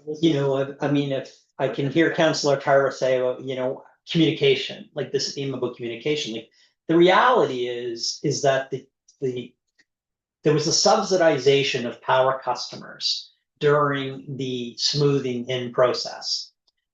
But people don't want to hear that they received a benefit. They just, they've been negatively impacted by the higher rates, which is fair enough. We're paying $5-6 for a pound of butter. 3 years ago it was $3.33 a pound. Like everything's higher. But the reality is that this is a regulated rate of return asset owned by the community, and that subsidy needs to be repaid. And if that can be facilitated over like a 36-month period with a rider that doesn't get baked into the rate, like I would be interested in understanding. Yeah, it is a rider. I'm not sure if they let it be more than 24 months. Why don't we get direction to Anyway. staff to bring a staff report on that? Like do that by motion now, just so we don't forget it. Okay, So moved. so moved by Councillor It's something Wilson, Kelly has to write. seconded by Councillor Twano. And- All those in favor signify aye. Opposed, nay. I'll The have you step motion back to the- is carried. Thank you. I think that was a wise move and we'll wait to see what that staff report. They'll know what the percentage on customer rates would be. So who does the staff report? You two? A combined effort. We might need to check in with BDO on it, but because we did river reports, I think we could probably supply the same methodology, so it's like.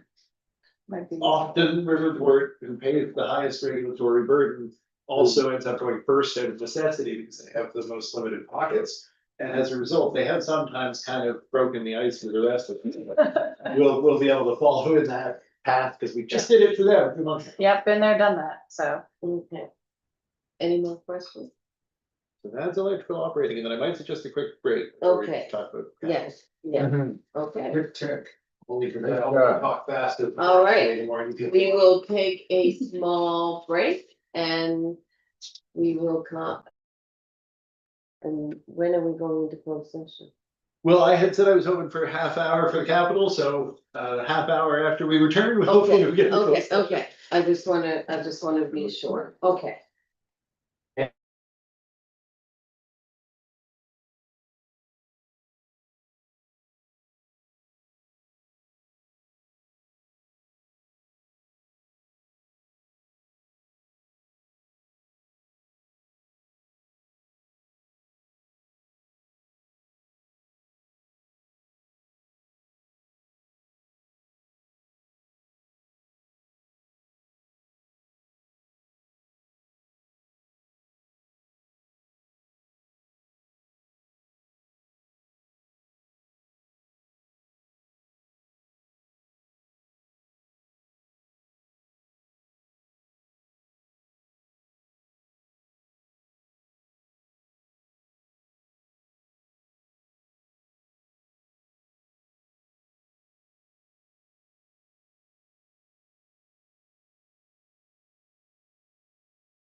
Yeah.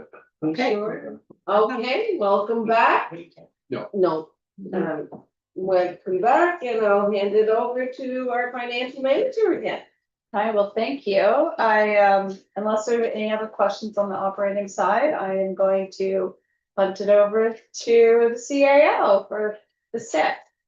Thank you. I'm gonna try to go fairly quickly here and just highlight the changes to this document. So this is this one, the capital investment plan. It does now have a page number. So hopefully that's a little bit helpful. As with Ashley's document, for some reason, it's printing off in the portrait format instead of the it's supposed to be landscape, so it would be excessively formatted, so we'll get the final version in the right orientation, but hopefully it's big enough to read.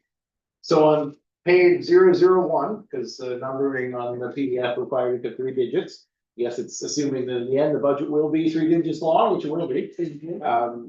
We added the Main Street West Water Wastewater Project to the special category. And the reason they're here is because these are projects that transcend 5 different asset classes. So Edgewater Street Project is stormwater, it's transportations, water, it's wastewater, it's recreation. So we've said, it was requested by Council Carver last time, so hopefully everybody else will agree, that we should put Main Street West Water Wastewater Project in the same special category. So what that means is that all the costs for the project across all the asset classes are reflected here. You don't have to go looking for a piece of this project under each head. And that was what we talked about last time. So because that Main Street West Water Wastewater Project is not in the current year, I'm not gonna spend a lot of time on it. I just wanted it to be there to show in context the scale of the project. And I just want to note one thing on page 3 with respect to that project. You see the yellow highlighted tab or cell. That is the net projected 26-27 costs. So the spreadsheet's going to become unmanageable if I start including in all future years the projected town and external. So the approach I'd like to take, and I can go through the document in a final version here, just make sure this is consistent, is for future years to show the projected net of external funding. And then if you're interested in the breakout, obviously on the summary sheet at the end, there's still a breakout, like there is still a breakout of external funding in relation to this project. Does anyone feel that that is misleading or problematic? Like what I'm showing there of 2.8 million is relative to about $15 million in actual projected spending. So should we be showing the full thing? Should we be showing the town cost? I don't think I can put enough columns to have 10 years of both separated. I could put a note, maybe. Yeah, why don't, I would suggest we put the total in with the note. It says. The projected external and the note. The internal cost will be whatever it is. Cause I think that, if people look at that and say, oh, is that all you're spending? Geez, that's a bargain. And then if that's noted in, then I think if I'm gonna continue, if you look at page 1 where it says 10-year cost £2, I think it's important that those be net because it's kind of an at a glance. So I'll just have to make a note there that like, that is the net there. And then if you want to see the breakout, go look at the rest of it. Sure. Okay, so I just wanted to mention that because I'm not gonna stop on every page here, but on page 2, there is a small change to Edgewater that I wanted to note. And so this is our discussion about adding in eligible costs to the Edgewater project if it's something else adjacent to, it's part of the project, we didn't have it in the scope because it wasn't part of the harbor contract. So this is acquisition of land, is now in there in the Edgewater total. Because we've discussed and approved that now, so I just wanted to get that, it's not in the harbor, so now we've got the harbor contract, we've got the CDCL contract. And we've got an additional cost for this land acquisition, so just wanted to be clear, I've highlighted the cell just to make that clear. And now we're gonna move on, so we're just gonna look at the changes to this version of the budget over prior versions, and then I'll get to the water and electric when we get down there. So we're gonna jump all the way down to. I'm not used to the page numbers myself, so I'm gonna jump all the way down to page 10. Which should look like, I'm not sharing the screen, don't I? Said I wouldn't have it, but you think you could actually? I know you said you could, but. Yeah, sure. Let's get page 10 of the capital investment plan up. Yeah, I just pass realized. me the Get her. doohickey. Sorry, Yeah. I said I would do it, I just realized I could still be here. Well, that's what that's called, a do. That's the technical So while Ash is getting up in the public, everybody else is in front of them. So on page 10, I just wanted to show some of the changes here. So we've actually relocated certain projects out of the current year. So I'm going to move the Hawthorne Road secondary exit down to the future year column. But I just wanted to note that that has now been moved out of that year. So you can jump ahead and you just want to kind of keep your pages handy to flip back and forth to page 13. And you'll see that there's no cost in the current year 25-26 column. There's no cost for project number 3, Hawthorne Road secondary exit. So it still has a cost in the 10-year because it is still projected to be something that would happen. But I've moved it out of the year per council's direction. So the relevant point here that I wanted to point out on page 10 isn't just that I've moved it out of the current year. If you look at the 10-year cost, it's now $250,000. The description has also changed. It says secondary exit from Hawthorne toward Faubourg. So basically, we moved it out of the current year, but 10-year capital is meant to capture the idea that somewhere in the future, we still would come back to the idea of a more proper secondary exit on the opposite end of Hawthorne. And based on Jonathan's estimates, I'm putting it in as $250,000. So that's not something you're looking to authorize now. It's just showing that for planning purposes, that should not be lost. So I took it out of the current year and I increased the amount, I shifted it to a future year. Does anyone have any questions about that? I'm just doing only, I think 5 specific directions from council on changes, so I just want to highlight very specifically how we approach each of them. The next one is on, oh, sorry, go ahead. Councillor Hoffman. Okay. I thought we'd deferred the Faubourg Road renewal to. I was just about to say that. That's the one I'm gonna talk to, Brian. If maybe Penny's question is not about that one. No, it's not. Okay. It's still about the secondary exit from Hawthorne Road.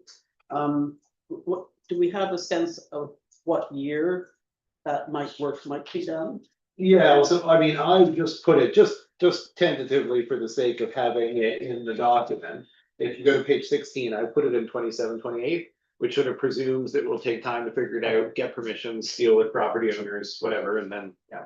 But I mean, that may move between now and then, and the number will definitely become more based on something other than a back and napkin. So at least 2 years from now. At least 2 years. Is there anything we can do in the interim at all? I mean, I think we've discussed it quite a bit last time. I mean, in the event that an emergency access needs to be provided through to the cemetery and there's time to do it and it makes sense to move boulders and cut branches. But given that if there's a fire, it's unlikely to make any sense to do that. I think we're not expecting to do anything right now. And we're gonna tell people that we're taking the more appropriate, more, long-term approach to have a better, more useful exit rather than throwing money to get something quick. And I think everybody felt that was appropriate. So to Brian's question, are you good, Penny? Yeah, and there's nothing that could be done in the interim but using the trail. That's been ruled out. I mean, there's no way to get to the trail, getting to the trail at all is gonna cost almost 200,000 just roughing it in. And we don't have DNR's permission anyway. Yeah. So we'll get it more sorted, but for now, it's not in the career. So to Brian's question, next one I was gonna mention was direction of council around Faubourg. So if you look at number 8 on page 10, Faubourg Road renewal, the 10-year cost is still showing at almost $1 million from gas tax, Canada Building Fund. But the current year cost of this project, so you can skip forward again to page 13, the current year cost of this project is showing highlighted $60,000 for repair paving.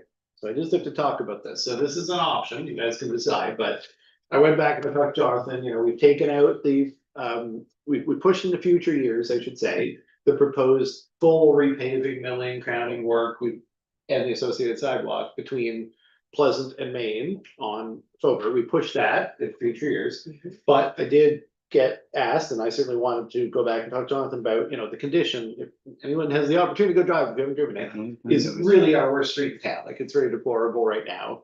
And Jonathan doesn't feel that you could do much short of $60,000 except throw money at something that will effectively be a sunken cost.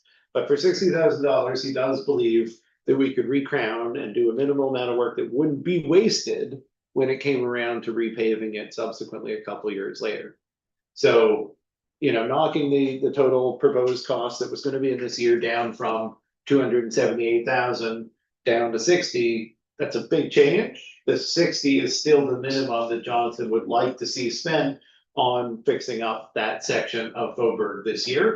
And if we say nothing, we take the liability of that, it's fine, but it is in very poor condition. And that's between. And this is Main and Canada Pleasant? Fund, anyway, yes, Main and yes. Pleasant, Yes. yeah. But Yes, to the hill. And so, you know, if you look at status of A lot funds, of the pedestrians use. gas tax fund is well stocked at the moment. $60,000 of the gas tax to do this work is not coming at the expense of other projects. So Councillor Feeny? just on that point. Based on the reports, we have a little under $700,000 in that reserve. But again, like that's just allocations, right? That's not cash. Yes, you're correct. So, yeah, it's 630,000 projected after spending the 60, so we get about 70,000 now. And that is, we're not in receipt of 400 or 300 some thousand of it, right? The province has held back, so yeah, we're not actually in receipt of that. So just so we're all speaking really clearly on this point, that is a journal entry that says that reserve has a little under $700,000 in it. There's not a bank account that has $700,000 of it that we're using to fund this 60. So it implies that the timing of receipt of the actual cash will be at a time that we can make this expenditure. And that making this expenditure is not going to exacerbate any other cash flow issues. That's fair assumption, isn't it? Yeah, but I don't wanna overstate the amount here, like $60,000 relative to an income of $93,000 in the year is only a net of $30,000 difference. That balance isn't all not received, like, we were receiving gas tax and saw it coming away for years. Right, so, okay, well, I think if we were saying, Okay. let's do the entire Faubourg project this year, we would really need to admit that there's no money in the reserve for that. said another way, I mean, in a perfect world, the resolution of the gas tax pullback will occur, and it will occur to some degree by September, I think, a portion of I that. hope so. They have been releasing some, like the oldest amount. Right. Okay, so just We like, get 93,000 for every auto we so sell. like we're, yeah, so we're. Reward. So the pullback, the receivables. Yeah. Close to 400,000. All I'm suggesting is that, like, it wouldn't break my heart to see some of that money in our bank account before we proceed with this investment, but anyway, I'll leave it, you got the point. Yeah, it'll have to be done by fall, but we Okay. probably will have received another 1 or 2 gas tax payments by then, so we're catching up. Okay, hope strings eternal. So the real thing is, does anyone have an issue with the inclusion of a $60,000 crowning and maintenance paving job on Faubourg? No. From gas tax, Canada Building Fund. Seems reasonable. Councillor Wilson and then Carter. So the obvious question is going to be, at my coffee meeting. What are you gonna do with the speed bumps when you do that portion of the There road? aren't any in that. Yes, there is. There's one. Is there one? There's one in that section. So I mean, you know, our thought would be that it would be, because it has to be worked on in order to do this work. That it would be left in the condition of the, you know, fully across the street design, like a speed hump design as opposed to the speed cushions. But that we would be reinstating it at this time. Yeah, that would be our expectation. And are we gonna have standard heights for those? So to Like, 'cause redo all the those other seem ones- higher than other ones. Yeah, so this only includes one. To redo the other 5 is $3,000 each. So we could up this number by 15,000 if we get it and redo all of those ones so that they're more similar to the others, but we were just gonna wait until. We have the Faubourg Road work go up the rest of the way and we would do it then. I guess, you know, alternatively, in the same span of time, we may get the photo radar stuff worked out and then we may not need them. So I wasn't gonna suggest that we go and we proactively correct the ones in the rest of Faubourg this year. But it's about $3,000 each if you want that done. $3,000 each, so 15,000. And there's 5 more, Yeah, there's 5 more. so another 15,000, making 75,000. Yeah. I'm inclined to think it's worth it, to do this, to translate them into speed humps rather than the speed bumps. I'm sorry, I thought we were moving towards having radar and getting rid of the speed bump on this. Well, that's the thing, we just leave them in the condition they're in, within a year, we'll know we may have the radar option, and then rather than spending money on them now, so that's the question, is do we spend money on them now? Or do we just wait, leaving them in the condition they're in, except for the one that will automatically have, because it's in the area we're paving. Right, so in the area that we're paving, when they're paving it, they don't scrape those things off and reuse the. Reuse it? Yeah. Well, there is a spot where they save the scraps for small repairs. Right. And whatnot. Yeah, it's not. It won't be a lot, it won't be a lot. It's not. So these are non-matching funds, these investments are non-matching, like we have no other government grant. No, yeah, I mean, even though we're talking about using gas tax, these are own source funds effectively, the gas tax is ours now. I'm sure in the fullness of time, the speed hump issue will resolve itself. I just think draining, accelerating the draining of that particular reserve while we wait patiently for the funds to flow from the government kind of doesn't make a lot of sense to me. Like, if we truly had all that cash in the bank, I'd be more inclined to say, hey, okay, let's resolve this today, but in the absence, knowing that we only have maybe half that being charitable in the bank, I'd rather wait and do the project, do the $60,000 project and see and use that as the test case, because you're changing the design of the hump, the one hump. Yeah. So like, let's do that and see if it's an improvement and use that as a test case to say, hey, we went from the old hump to the new hump design, and is it better? Is it worse? Or should we or is it the same problem again? Well, what do you think? I mean, we've got a lot of other. I think I've said my piece, I think it's really down to councillors to decide now. Councillor Carver? The emergency vehicles don't use that section of FOBO. They go up, doesn't. Yeah, I So don't, They still have the same 5 high bumps. so, we spent an hour litigating Yeah, the speed I know. bump thing the other night. So the real question here is, do we want to spend $60,000 or $75,000? Yeah. Strikes me that given our other priorities, that 60 is better than 75, considering it wouldn't break my heart to have another to gauge council's final idea about what we're going to do by the school around that $40,000 investment too, because these are all choices we're making around where we're spending our money. And Yeah, I mean, I think there's a lot Parking of lot. rationale to wait, but at the same time, like, it's $15,000, it's council's prerogative, so I was putting it out there, no, Councillor Carver, it's kind of up to you, I guess, if you wanna make a motion or we'll just move on, but I guess in the interest of time, we better do one or the other. Do you have a motion, Councillor? Sure, I'll go for it. I'll make a motion to deal with to remove all these speed bumps on FOBO. I don't think it's removal, it's to make them. To change them to speed humps, Okay, but at the correct height for speed humps. okay. Yeah, to include in the budget, the replacement of the speed cushions on Pleasant and Faubourg with speed humps of the current design, right, basically. For the full length of FOBO. Is there a seconder for that? Let's remember, you can second the motion and vote against it, just to get it on the table.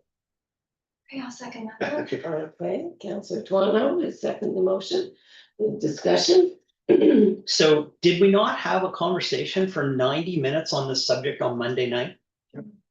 And wasn't there a decision wasn't there a collaborative decision on Monday night? So how can we have that discussion for 90 minutes on Monday night and reverse it and go diametrically opposed decision on Friday? I'm just gonna say my take on that outcome of that decision was that if we have the current speed cushions and speed humps in place, which we do, then when we are doing work otherwise, we will standardize them to the speed hump design, the more preferred design. And we were not gonna go out and do anything other than if we're doing the sections anyway, because we may, before we get to doing them, have a decision of council that we're gonna replace them with speed radar. So on the basis of that, it's consistent then to replace the one in the project area. And I wasn't gonna go out and present on proactive replacements. I think of this as quite a bit like council's discussion about whether to go and make every mid-block crossing into an accessible RFB signalized crossing, or to wait until projects come along in those areas and do that at the time. Like, we haven't said that we're not going to have the speed humps, and we have said that the design should be reflective of the better practice over on Paramount. It's just a question of whether to do it proactively or wait until the work is happening. And I think there's an advantage to waiting, because that will give us time to consider the speed radar option. But the motion's on the floor. I don't think it's inconsistent with what we discussed. It's a question of how we approach it. Councillor Wilson? No, that's right. I wouldn't want to step into this, right? Yeah, it's diametrically opposed to what we discussed on Monday night.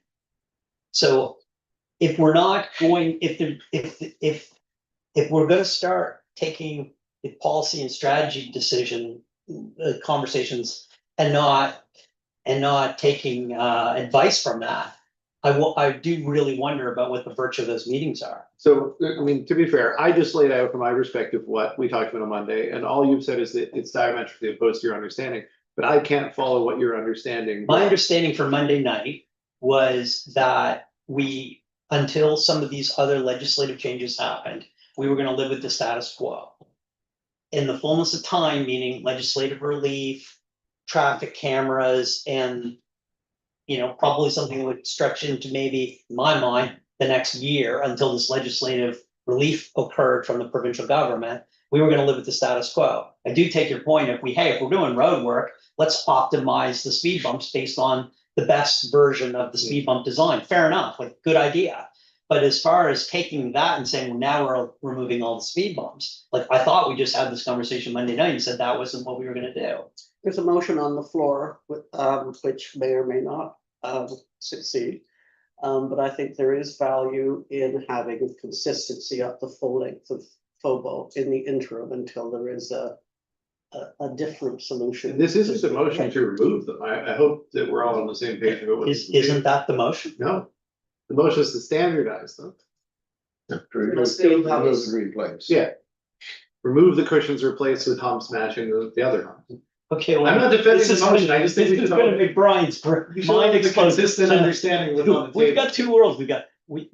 We have some desire of council, which I think is well placed, to say we want to remove them entirely. I definitely don't want to spend more money replacing them and then take them out a year from now, And that's what's being discussed. right? It's Yeah, not- like that makes no sense. It's not a really whatsoever. complicated thing that's diametrically opposed. It's a simple question, motions on the table. I think everybody has an Are understanding we of ready that. for the vote? Yeah. I'm ready for the vote.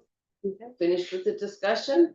Please. Okay, all right, calling for the question. All those in favor signify aye. Opposed? The motion is defeated. So we will move on. Move on, please. all right, thank you. So, we talked about the Faubourg Road project, and that was the last thing on the transportation. Just a sec, sorry. I mean, Just so. I thought we had reopened the discussion about the Clearway Street shoulder. You think we should do that now? Well, it's in the budget, that's all. I don't Okay, care what go we ahead. do. I'm just, I wasn't flagging because I wasn't instructed to reopen it, so you can No. reopen it. Well, you're meeting with the principal to. This afternoon. This afternoon? Yeah, I think it's at 2:30. I just gotta check my email. Okay, I'm all right. Preoccupied. Well, in that case, I didn't know that, so perhaps it stays where it is until Tuesday or. Yeah. More clarity on the situation, but the general feeling seemed to be, and picking it up right, that it doesn't solve a great deal, it creates a problem about sidewalks in future years, and it's really a problem for the schools to determine a solution, which be on their property as opposed to us spending $40,000 to create parking.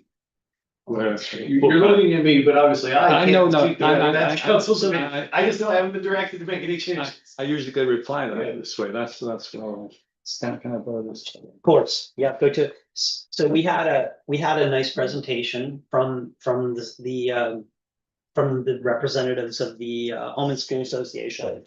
My mind, this originally started as a pedestrian safety issue, linking the school property to the trail area for the few children that travel on that corridor. that's how and we had various incarnations of that, and then Last year's proposal. Last definitely year's was focused proposal. on that. this proposal now is really around creating a better environment for people to continue to park on Clearway. But our other policies and our other strategies is we're trying to eliminate parking on Clearway to improve safety up and down that corridor.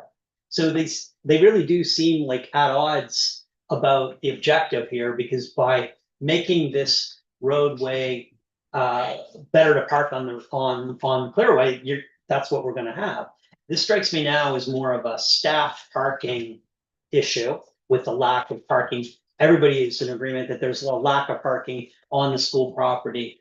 It strikes me that if we were going to spend the $40,000, a better project would be to expand the parking lot on the school property to provide off-street parking on the school property. So like, why wouldn't we spend our money building a larger parking lot? And I agree wholeheartedly, maybe this should be a provincial responsibility, but they're not stepping up to it. So I'm all for providing the $40,000. I think, wouldn't that be a superior project? Like, what do you think? Oh, yes, I think it's an interesting prospect is to say to them, look, we're approving $40,000. If you can take this as a grant and leverage it with the school board for an off-street parking solution, town contribute 40,000. We could put that out, like it's the same 40,000, we could put that out there. At the end of the day, if they fail to do that, it's coming back to spending the 40,000 this way, because presumably they couldn't get all the other ducks in a row to build parking off street. I mean, it's not up to the school advisory committee to be able to do that. So, but we could put it out that way. We could say, look, $40,000, we'd rather you take it as a grant, but you have to actually build some off-street parking with that. But I'm just saying that is an interesting approach. What do you? I think well, sorry, you go. No, I was just gonna say, that would be my preferred approach. But I would not. Excuse me, Councilor Wilson. I was just gonna say, I would not have a plan B, which went back to the shoulder thing. I would just say, here's the 40 grand if you wanna build off-street parking. Finished, full stop. We want to. Sorry, so Councilor Trump? off-street parking, but if they took the grant, can they also use it to make parking within the property, the school? On their property, Yeah. behind, there seems to be, there's that space that Yeah, that's. kids aren't allowed to hang out on because there's no visibility for them. At the back of the building, mind you, you have to drive through the basketball court to get there. Yeah. But people do use it at concerts in different times, but they'll have to refigure that. Right, but so if we did give the 40,000, they accepted it as a grant, they're not stuck to use it just for off-street parking. Yes. There would be sections for off-street, but off-street means within their premise. Okay, that could be, Yeah. okay. Yeah, So, just in this regard, because the budget's obviously not finalized, I would suggest that somebody needs to speak to the requesting party, the school advisory committee, if we're looking at this. Because if they come back and say, we don't feel that we can't do anything with $40,000 grant, we don't own the property, and we're not getting anywhere. We should know that before we come out with a budget that says here's $40,000 grant they can't use. They've never asked for it, Well, right? what So about the, somebody needs to go meet with them. I'm fine with it being me, but I just don't want us to just assume that this is something they can work with. so should we not erect the signs until we know what's happening? There's no relationship. I mean, the signs were going up based on the current parking. People are currently parking off street these locations already. They're just not desirable because they're not, level. Hmm. So, yeah, I wouldn't see any relationship between the two things.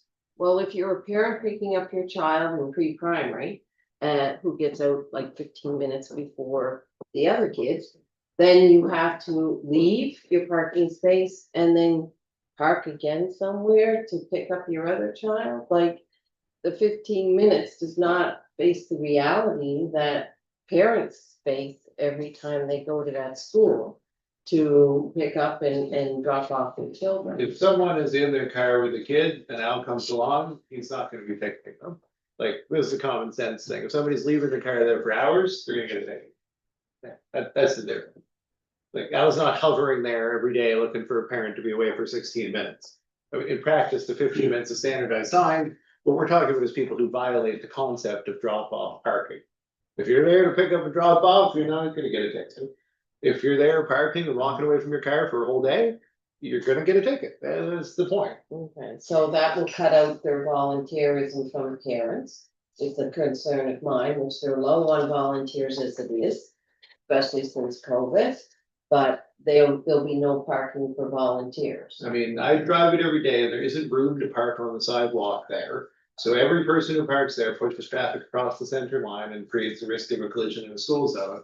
If those volunteers feel that is the preferable thing, they should be writing to council saying, look, we all really prefer accidents over an extra couple minutes walk. Like, I don't understand how we can say traffic safety just is irrelevant because people don't have parking on the school premises. That's not the town's fault. We still have the same considerations around safety. I don't understand how we're like, well, the school hasn't figured it out, so we should just let people park everywhere. Like, the issue is the same. The issue's been the same. The issue, I drive it every day. There is a serious issue there. Can we, in the interest of maintaining the budget line item, but knowing that the budget does provide some authorizations, let's just change the project name. We don't have to call the project Clearway Street show. Street Shoulder, let's just call it, Clearway School Parking. Safety parking improvements Clearway, or whatever. Yeah, the only thing is it wouldn't really be a capital item if it's a grant, so. All I'm asking is between now and Tuesday, since there is this new push all of a sudden that, I haven't had any time to deal with this. I would go talk to the school advisory committee, come back on Tuesday with some sense as to whether this is an acceptable option for them. Mhm. I think then we can move on today, because I'm not sure we have the time to spend Yeah, okay, litigating an issue we've talked about for several years. okay. And just, so is everybody okay with, because I haven't had any direction to say council would support this grant option, but everybody around campus thinks it's a good idea. Is everyone okay with me going to the school advisory committee to see what they think of it? Yes, Yeah. absolutely. But I have a question. Are the 15-minute parking signs going up anyway next week? Yeah, I mean, there's no. That's what I just asked. Can we Yeah, so delay that- that? And. In a council's prerogative, I guess we can litigate that. I'm just not sure why we would. Like, we can have a full discussion about it now on the budget, but I'm just not sure why we would. Nothing's changed.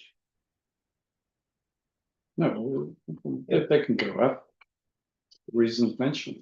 Yeah, it's not like we're only going with the hammer, we're not going with the carrot.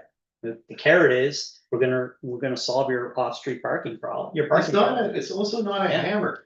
Like, the safety of pedestrians in a Yeah, school zone no, is in the interest of the school and its users. The juxtaposition of these things as if we're doing this against the school is such a, Hmm. it's a ridiculous formulation of the Mhm. issue. I'm sorry, just Hmm. as traffic authority, I do get a little frustrated that for some reason safety is always seen as counter to something else. The safety is in everyone's interest. It's not, I don't think anyone would choose more accidents in the school zone over having to walk. I just don't understand that. So, The fact that there are questions arising at the table indicates that there is some hesitation about installing those signs next week without a better understanding of how it works.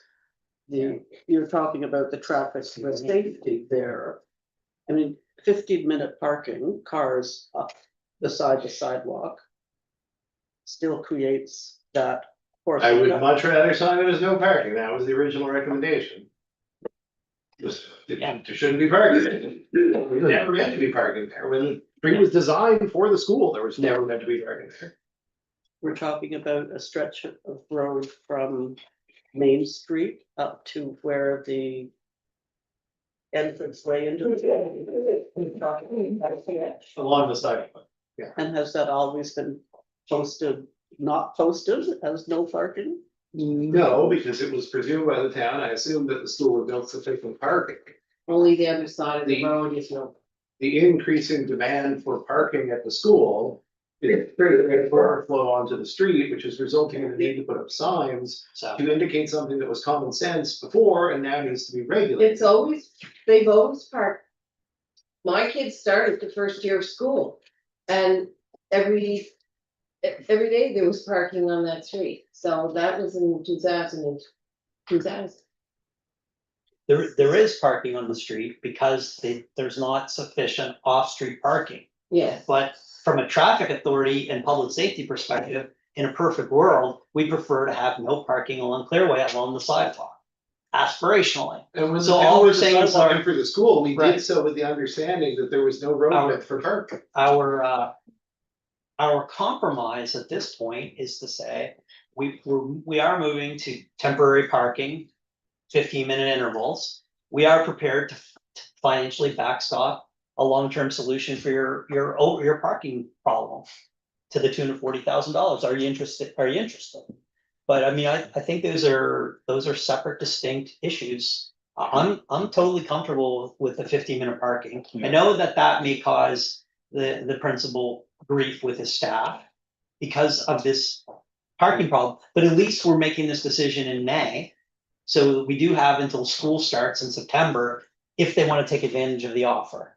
If they want to take advantage of the offer, we've got June, July, and August to hopefully effectuate the And the The first solution. month, as we all Right. know, the first month when we introduce a new Yeah. bylaw change, we give warning tickets. So no one will have been charged or have to pay anything before next school semester. There's no immediate fear.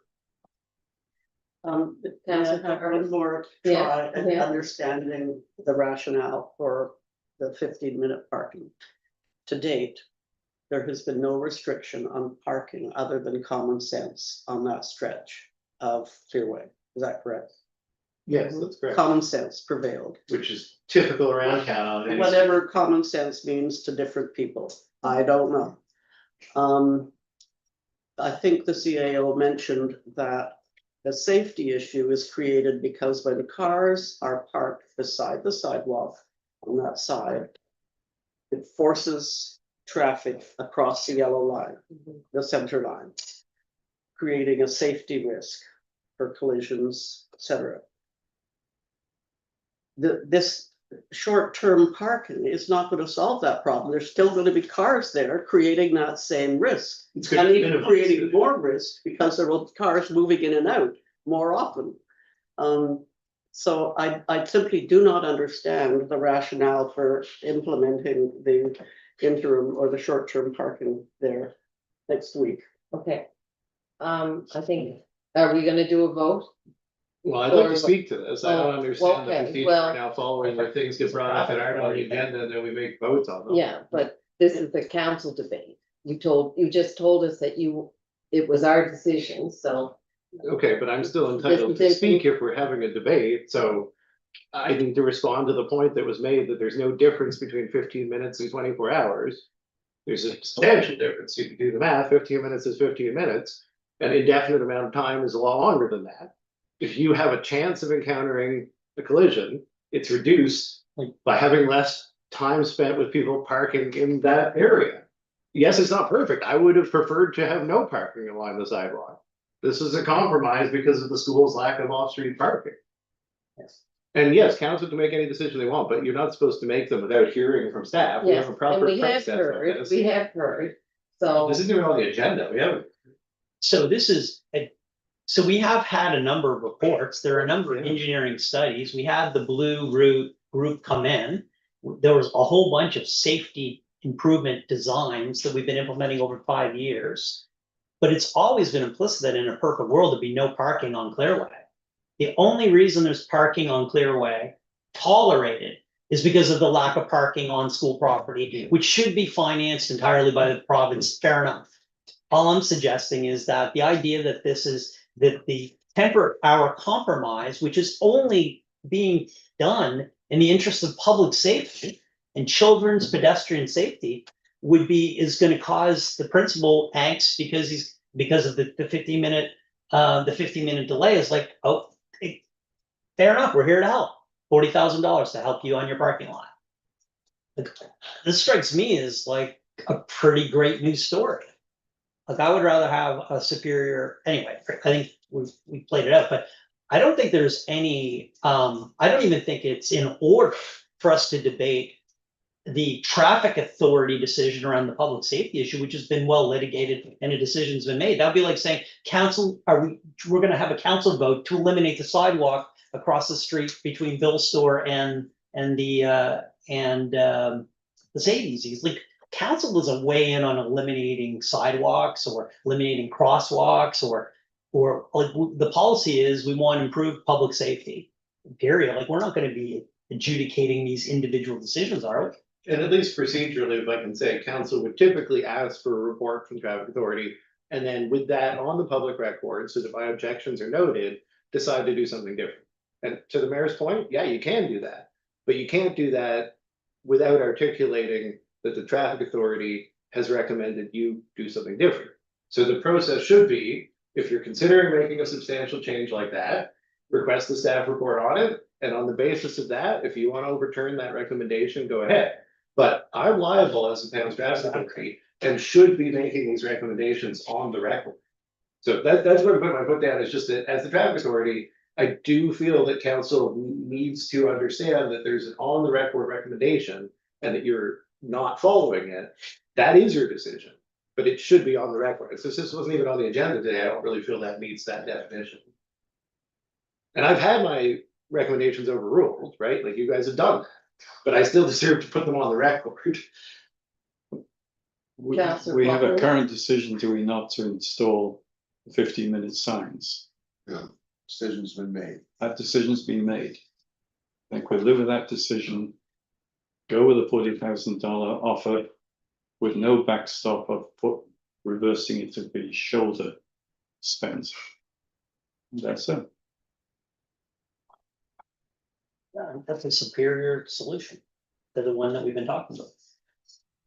So, Anyway, no, Yeah, 20 minutes ago, I was prepared to, so if anyone's gonna make a motion. Mayor, I'm okay till 12:30 if we, Pardon? I'm okay with 12:30 if you prefer to extend the meeting time. I'm not sure about everybody No, else's I think schedule. we've had discussion. Does anyone, do you want a motion on that, or does that, do you need a motion on that?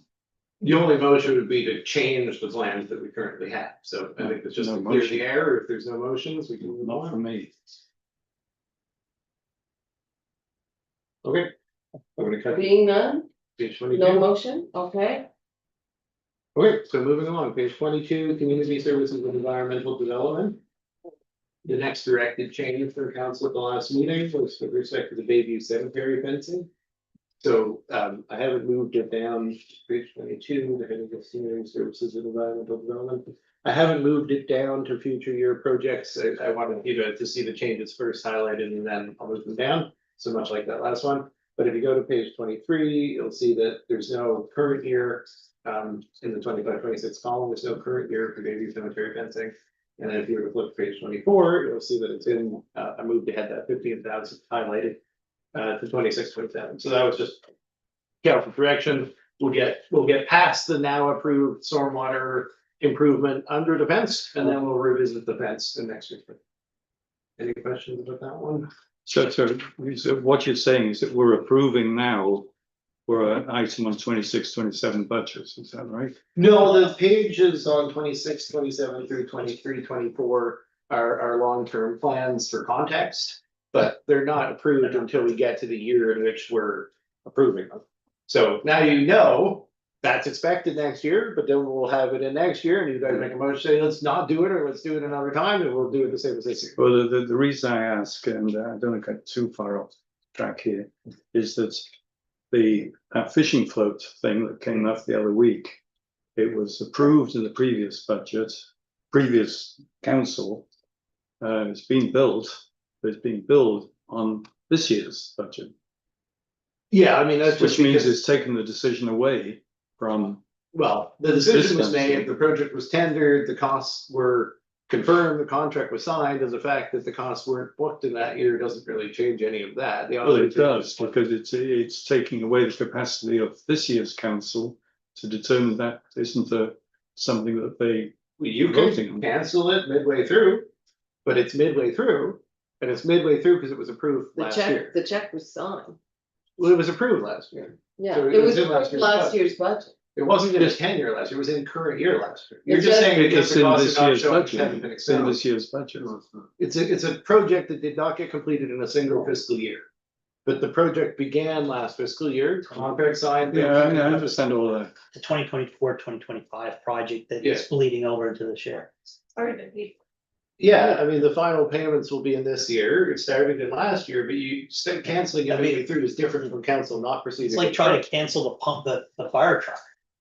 You know, similar. I don't understand why a reservation wasn't made for in the last year's budget. Because we thought it would be done last year. Yeah, but that's no good. I mean, to me, I mean, I think if you're approving something in the previous year's budget, then it should be paid for out of the previous year's budget, not carried forward into the next year's budget. I mean, Well, the that's presentation, We approved the fire truck 3 years ago. Yeah. And we're still paying, we'll probably make another payment in the next couple of months. These things do not stop just because it's March 31st. I mean, that's just nonsense. Things bleed over in the following years. It's not, it's just the way accounting works. There'll be a whole bunch of these projects which will extend into next year. oh, yeah. So for a while. And I just want to stress the difference between a project that received current year approval and then wasn't finished by March 31st versus a project that didn't receive current year approval and was just earmarked to be discussed in the following year's budget. There's a big difference between those two Look things. at this building right now. Yeah, That's a good big example, one. right? There's all kinds of things that would stretch and, you know, merge. So Brian, if you see something in this year's budget in the 26-27 column that doesn't have any preceding year costs or approvals, so just in 26-27 as a new project, then it's not gonna move ahead in 25-26. Like, we're not gonna take that out and sign a contract on the basis of it appearing as a future year expense in the 10-year detail. Now, if it has expenses that cross over multiple years and it's already started and it has a tail end of it to 26-27, then it will have started. Can So those that's ones- what you're going Can by. those ones be flagged so that we can see which ones are carrying forward? The flag is that if you look at the 26-27 column, there'd be some costs in there. I'm not sure how to. Not sure how to flag it anymore, obviously, than that, so, look at Main Street West back up on the first 3 pages, I guess, is a good example. You know, we've incurred costs in 24-25 doing design work. We're projecting more design work in 25-26. The project wouldn't move forward until 26-27. We haven't greenlit it to move forward, but we have incurred the design costs, so those are real costs. I'm just So not that's like sure. Project start. Project start is with the design. Yeah, and I mean, there's different phases, so in some cases, the 26-27 cost might be a different phase than the 25-26 cost. Or it might be like fire truck, where there isn't really a different phase, we just don't pay until we receive it. So I guess, yeah, the question is just to, you know, how do we highlight the 26-27? What I could do is if a project goes over multiple years, I could try to find a way to put a little bit of cell shading or something to indicate that it's one project. Because we also have cases where the future years, like every 3 years, we buy a new valve or something. And that's showing up as if it's on the same row, but they're not the same project. So maybe if I sort of do a little gray highlight or something on a project, I'll see if I can do that. Just to make it a little bit more obvious. Would that worth trying? It's hard because it's printed, right, whereas you can go to the note and go, oh, that's what that. Yeah. Okay, Any, so with respect to Bayview Cemetery fence, no. That was the one we were on, no other discussion. Page 3, no. Definitely had it myself, sorry. I should, there's that page I was on before. No, because I went back to page 1 to follow yours. It's page 23. So, moving on from that, the next detailed change was in the. Have any change in, recreation and culture? Yes, okay, so if you wanna go down to page. The ball field is the last thing, so, page 28 is a good place to look for it. You'll see projects number 6 and 7 on page 28 under the budget. So there's nothing in the current year, so I just added move them down, like I said, I'll move them in the future year. But just to show you, we're on page 28, sorry, page 30, they're highlighted 15,000, 27,000 in the 26-27 year. So And same you as said- the fence, they've been pushed ahead by a year. and you had a conversation with the person with the T-ball grant who feeling quite positive He about. was feeling positive about being able to offer the same program at Bayview. It's his fallback plan. He hasn't come back to say that that's all been worked out, but we did say the grant's available if he can work Yeah. at locations. So that was, Yeah. that was a positive anyway, because it did feel like we were canceling the T-ball program. It's not what we need to. Thank you for pointing that out, Suzanne. So under fire service, there were no changes. Under wastewater, there were no changes. Oh, I did mean, sorry, on recreation, just one small thing. Jonathan had mentioned this, we didn't, I told you about it, but we didn't actually change it. If we were on, oh no, it's stormwater. I'm sorry, we haven't missed it. I'm sorry, I did highlight it. I missed it. All right, so let's move on to stormwater. I'll catch up to the page. Page 34. Heating of stormwater. I just wanted to note the. Oh, it didn't carry through. Okay, I'll have to fix this. There's an issue on the, what I'm trying to speak to is number 2 on page 34, improved ditching at community sports field. And you'll recall that Jonathan had come back with a higher. What am I? Turned around here. It was the VIC deck, not the community sports field. So 19 grand. It turned around, yeah, it was the VIC deck that I meant to speak to, so it was under recreation. Very sorry about that. It's page 23. Oh, sorry. No, you're right, it was on the community notice. Yeah. Okay, page 23. Thank you 23. so much, Joe. Yep. I just missed that one. I just wanted to note on page 23, the correction to the VIC deck. It had been in at 10. The last meeting, I told you, Jonathan found that it needed to go up. I did correct that in this version to 19. So, sorry, I just didn't want to miss that one. So then there were no changes under stormwater. And then where I would be, we're running a bit late now, but I wanted to speak for the new water and electrical. Is that, is Dylan just on, the 12,000 for the pump station, we had the Marina folks here last night. But that's similar, like that we kind of expected that to get funded last summer, but for a million reasons it didn't happen, so. 2 years now, yeah, I Years. think they're waiting until they have to do it. So I just keep carrying it So, forward. so this is a grant essentially towards that project. Yeah, it's, it's a grant, but it's in the capital side because we own the resulting improvement, so it's a little bit like we're giving it to them because they're the ones paying the bills, but we, as the owner of the facility, own the resulting improvement, so. I think it's appropriate to put under capital, but yeah, so that's just waiting for them, but because we told them, yeah, good point, like we told them it's there for them. So if we were gonna cancel it, it wouldn't just be, oh, let's not proceed with it, it would be, go back and tell them. That we're no longer offering them 12,000 that we did tell them several years ago was there when they wanted it. That's fine. So it's just kind of, yeah, just kind of waiting for them. Just, if you go back to the recreational culture, that you have, page 27, you have heat pump instead of heat pump. So, Heat humps and heat pumps and speed pumps.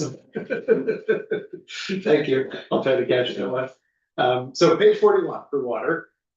Page 41 is the beginning of the water section. And if you'll look at page 41 and 42, I just wanted to highlight the 21 prior year projects totaling $767,000. So been a busy 3 years. We've done quite a bit of work within the water utility. I'm not going to go through that list, but fair bit of work, a lot of catching up. New projects, bottom of 42, new water services, water meters, water treatment skid.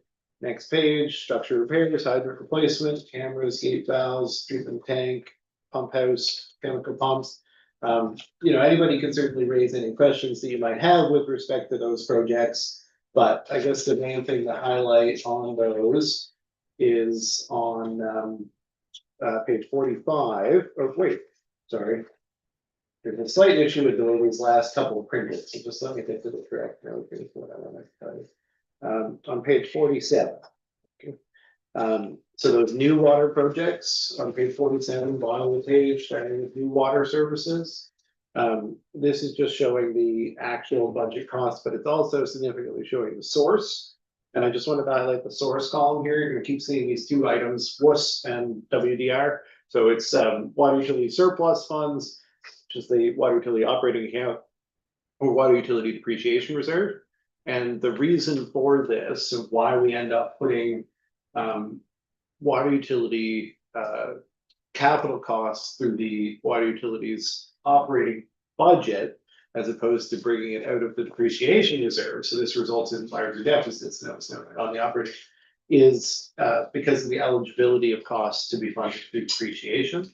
So if an asset is new, it's not meant to be funded through the depreciation reserve. If it's a replacement for an existing asset, it could be funded from the depreciation reserve. So kind of just a way of classifying the different costs. What you'll see here is that there aren't actually very many costs classified as being coming out of surplus funds, because obviously we don't have any, and we would prefer everything to be depreciation reserve funded because it's a well-funded reserve. So the cumulative effect of these things on the operating budget is shown in the status of funds, and when I get through this in a minute, I'll come back there to point that out. But you can see the impact on the reserve balances on the status of funds. That's already been incorporated into Ashley's version. I think I did find a small correction. We'll get the next version because Ashley and I were working simultaneously on the document, but it's not a huge one. And I'll point that when we get to status of funds. So this, some of the water utility current year projects are just plugs, like new water meters. It's like if there are any customers, we're gonna get new water meters. I don't know if anyone has questions about the content, but for the most part, this is not very interesting. We have one hydrant that is an actual new hydrant that's being added. We have a budget for a replacement hydrant each year. The security camera is a good example of projects much like the floating dock. It has been signed off last year on the budget approval last year, but the installation is probably happening this month. So that is already done, but it's not in last year. What's the, I'm gonna say, what are the security cameras? Where are they? So these are security cameras for the water facility. So it's the water Oh, reservoir and Okay, facility okay, and the okay, pump house. fine. There's currently not. Like, Yeah, okay. One in this area too? No, it's just these two, and then on the waste side, there's cameras at the waste side. So it's just those three. Yeah, we talked about other places, but we ended up on just the utilities site. So any questions? The CCC for town facilities, kind of interesting one I'll note. It's shown for general capital reserve. We put it under the water budget. Kind of a choice how we want to put it down, but essentially that's because Scott, following our regulatory requirement, has been out hounding everybody around town to put in corrosion control or cross connection control. Preventer valves, not a huge expense, but we need to have them in all our facilities, like the washrooms and stuff. So going around and doing that, it's not really a water reserve fund, but Scott would do the work. So we just put it in general capital, but under the water budget, just for, I think it fits better there. It's who's responsible for the cost. And then you'll note the Clearway Street transmission main project is here, but the only portion of it that's here is the proposed PCAP funded engineering design work. And then if you want to flip through to page. So this is one of your, I think a good example of your point, Rebecca, if you flip through. A couple more pages here. Where's the Clearway Street transmission? Yeah, so if you want to flip through to page 53, and you'll see the Clearway Street transmission line popping up as a $3 million cost in 2030, 2031. Oh, That was estimated to be the town's net cost of that project, so based on our discussion, maybe I'll switch it to the gross cost and then put a note on the net cost. But essentially, that's the transmission line running from Oakland Lake all the way through to, but it runs up Clearway Street. Okay, So, yeah, that's how it does be phrased that way, maybe I Okay. could change the title. So I just wanted to show that, like, there's no commitment to the construction work, just because the design work at 82,000 is in this year's budget. So this is one where we've got design work 5 years before the anticipated construction, they will be separately approved. And so just how to show all that in the budget, but I just wanted to know this is a good example, one of those ones that goes across multiple years. I wanted to put it here rather than in the operating budget, because if the project moves ahead, it is capital expense. But ultimately, it's being funded from a separate grant program, or hopefully will be. So it's not one grant that's 5 years long, unlike the ICIP funding for Main Street West, which is one grant that's 5 years long. And if we have now done all this design work and we don't move the construction, notionally we have to pay all that back because it's a capital fund. We only get it if we're gonna do the construction. The 3 million is our share of that project, should it? Yeah, just guessing it's probably an $8 to $10 million project by It's 2030. a long way out. And that's all water. Yeah, that's an entirely water cost. Yeah, I mean, there'd be reinstatement of the roadway, but that's about it. Does make you wonder about mathematically.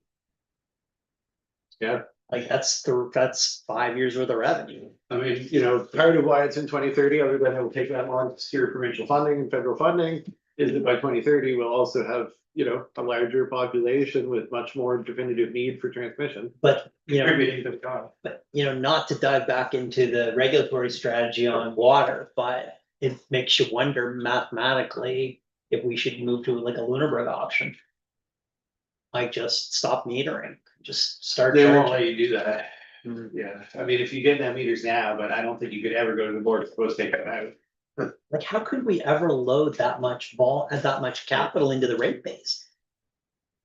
Well, I mean, it's the rate base has to grow, like, I mean, that's the, we talked about earlier, like you get a couple hundred customers by 2030, it wouldn't be as much of a challenge.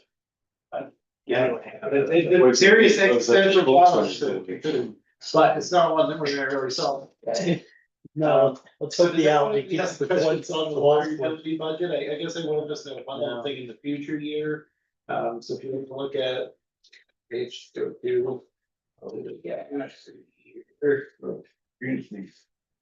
Actually, it's not even the future year, it's the prior year, sorry, it's an unusual one that way. I'll find the right page to explain what I'm talking Prior about. year spending, page 50. We need that 1,000 people. in Yeah, I water. want to highlight the vehicle. Stop So looking at the one block sec. heads. Okay, so it is in future years, so page 48, I'm gonna go to page 48, and just looking at the actuals for the utility vehicle purchase. So we did buy a utility vehicle in last year, 24-25, and that's shown there. But then if you continue on in that column, and I know the way this is printed out makes it a little bit online version, but if you continue on in that column, you'll actually see that in the 10-year detail for the future year projects on page 53, in that 25-26, or sorry, 26-27 column, it's showing more utility vehicle of 85,000. So just noting that this is not the same vehicle. This is a line that shows all the water utility vehicles. So it's showing that we bought one last year, but it's also showing that we need to replace the van next year. So I just wanted to make it clear that there is a water utility vehicle purchase still next year. We're just getting as much as we can out of that old van. And then it's scheduled for replacement next year. So will that kind of procurement be run through joint services board? The vehicle procurement? Like, It's an interesting idea. I mean, we really don't know. Renee, who is the new shared position, will be here for the first time in the next 2 weeks, so we'll get talking. And we've had a sort of session with our management about trying to leverage this position hard to achieve those kind of results. Okay. But I know that's not every unit's main expectation for the position, so we'll see. Okay, so if there's no other questions on water, I'm just gonna highlight the electrical utility capital, which is in the current year is pretty basic. But it starts on page 55, I believe. So you can see the prior year projects up there. You show shift with the community solar garden over to here. Prior year utility truck, just to note again, the utility truck looks like prior year's 518,000, but that's the 10-year cost of the town. The actual purchase of the F-350 is shown on the following page, page 56. It was $78,000 based on a $90,000 budget, so that was great. But we do still expect to have to buy replacement for the larger pole setting truck. So if you go on to page 57, in the year 28-29, we're expecting $350,000 for new pole setting trucks. So just kind of wanting to make sure that that's on the radar. That's the point of the 10-year budget, but there's no vehicles in the current year. So I'm just gonna skip back to page 56 and what's the current year. There's only 4 items. Transformers replacement, lift line replacements, digital electric meters and transformers. So nothing to say about line replacements and meters, or those are just the standard plug every year, and we have expenses or we don't. But it's for projecting of rates. And when it comes to and then that's why there's so many of these, like, every year we're likely to spend a little bit on meters or likely to spend a little bit on this or that. It's for rate projections within the water and capital utilities, why you need to do that. The board wants you to be doing that. You need to keep in mind those basic costs. So I just want to focus on the number 1 PCB transformers replacement project and PCB. Just looking at that like that's all right. And then number 4, transformers and how these 2 things are different. So we have been changing out old but still functioning transformers to meet the December 2025 deadline to remove all the PCBs from our system. And obviously, you know, we took the approach of waiting as long as possible, so we were only removing transformers that were as old as possible. But they're not transformers that would otherwise have to come out yet, they're still working. So those ones are coming down, we have to dispose of them, they're no use to us. But then we also buy transformers for new customer growth and general need on a regular basis. And we put that in as a plug at $20,000 a year normally, we don't buy them every year, we buy them every couple of years. So what I've done is I've said we're gonna buy 80,000 now for the next 3 years, we took off the next couple of years. But we would be buying one chunk of them now. And standardly, we have bought those from external borrowing when we buy a big chunk of them. But then we also, in the current year, turn around and pull them out of inventory. So you're going to external borrowing to stock the inventory every several years. And then you're realizing the cost year by year to yourself when you pull them out of inventory. And it has been how we've approached those big purchases. Like to give some more thought to the strategy around that procurement, to the point of our procurement strategy. But we do need some more transformers for new development, so we should buy at least 20 of them, which is $80,000 in a single purchase, just to keep pace with development. So they're stored in a special container? Are they not? Yeah, we Okay. converted some containers so that they're safer Okay. for both the staff and the equipment in them. So, you know, that's in contrast then, the need to purchase some transformers, which we will do as a bulk purchase with other utilities if we can. Certainly Riverport obviously needs some, but maybe Antigonish and others, so we'll figure that part out. In addition to that, then on the PCB replacement, so we have all of the transformers required for the PCB replacement in stock. But we actually have mostly kind of the hardest ones left to go, and those are the ones involving traffic control. So the 48,000 is basically traffic control and other contracted assistance around putting those up. So in combination with prior year having purchased the transformers and then these annual, like you look at the little bits in 22, 23, 23, 24, 24, 25, that's like the spread out of the transformers we bought going into the field. But now we also have this extra cost to get across the finish line. And that's So timing all of is- that together is our PCB replacement project, like that's the labor, contracted service and the transformers. In the end, when we go back to our original request from the board to borrow, and when we go and put it into a debenture, it's kind of like our best assessment of the total all-in cost to do the project, acquiring them, putting them out and everything. The cadence of that swap out of the old for the new, that's a global tariff, isn't it? Yeah, That's an international, it worldwide, was agreed to, I everybody think in I the was like world, 6 years old or something. when that right, deal like was Kyoto, taken. you know, prime minister signed this requirement. And we're probably one of the Right. last Send them the utilities. bill. Yeah. I think we're probably one of the last utilities in North America, certainly to be keeping up to the, I mean. We'll be changing them out like within a month of the deadline that was set when I was a child, right? So it's like, yeah, we've seen this coming. Fair enough, but we are compliant. We will be, yeah, we're compliant, we're gonna, and even Riverport, who were contemplating not even just throwing it in their hands and getting fined for it, because they couldn't figure out what I think we will get them compliant as well by the end of the year. And that's part of how they ended up in debt buying all those transformers, but yeah. So, future year, I did just want to call attention to, one thing, which is the grid upgrades, and voltage regulator, I guess, two things, grid upgrades, voltage regulator. That's projects in future year 2 and future year 4. So probably the best place to go to illustrate those is on the page 57.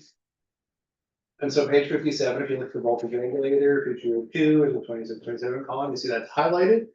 The reason that's highlighted is this is a choice we can make. I just want to put this in context. When the Edgewater project is finished, as construction of new units occurs at Keddies, for example, we will at some point, sooner the better, need to put some voltage regulators in between the substation and that location. And that's just to support the overall load distribution on our system. So it's not a specific benefit just to Edgewater, but it is a consequence of that project. So question here is, we were gonna borrow for it anyway, 125,000. Should this be an Edgewater, should I just lump it in with Edgewater? You guys can take that away if you want, but getting these ordered sooner than later is a good idea. I hadn't put them in this year, but to be honest, like, I'd be more comfortable if we all acknowledge it has to happen, to put them in Edgewater and go ahead and get them ordered. But So doing like that discussion really orients it around, the earlier conversation we had about splitting up these various borrowing into individual terms. So, yeah, sure, it's one big debenture notionally on the budget, but it's really a bunch of little debentures if we choose to separate them. Some of the debentures will be for 30 years, some will be for 20 years, some will be for 10 years. In my mind, this comes down to what's the most appropriate convention based on the life curve. So like when we all think about Edgewater, I think we're all thinking 25 to 30-year borrowing, right? For the big ticket items like water, stormwater, sewer, those things.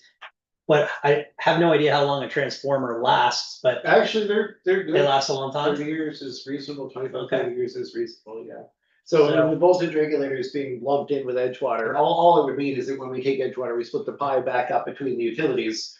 The electrical piece of the pie would be, it would, this is for debt charges. It would include debt charges in relation to the voltage regulators, debt charges in relation to the new conduit wires, like, it would just put it in there. It's not gonna, the utility would still be responsible for it.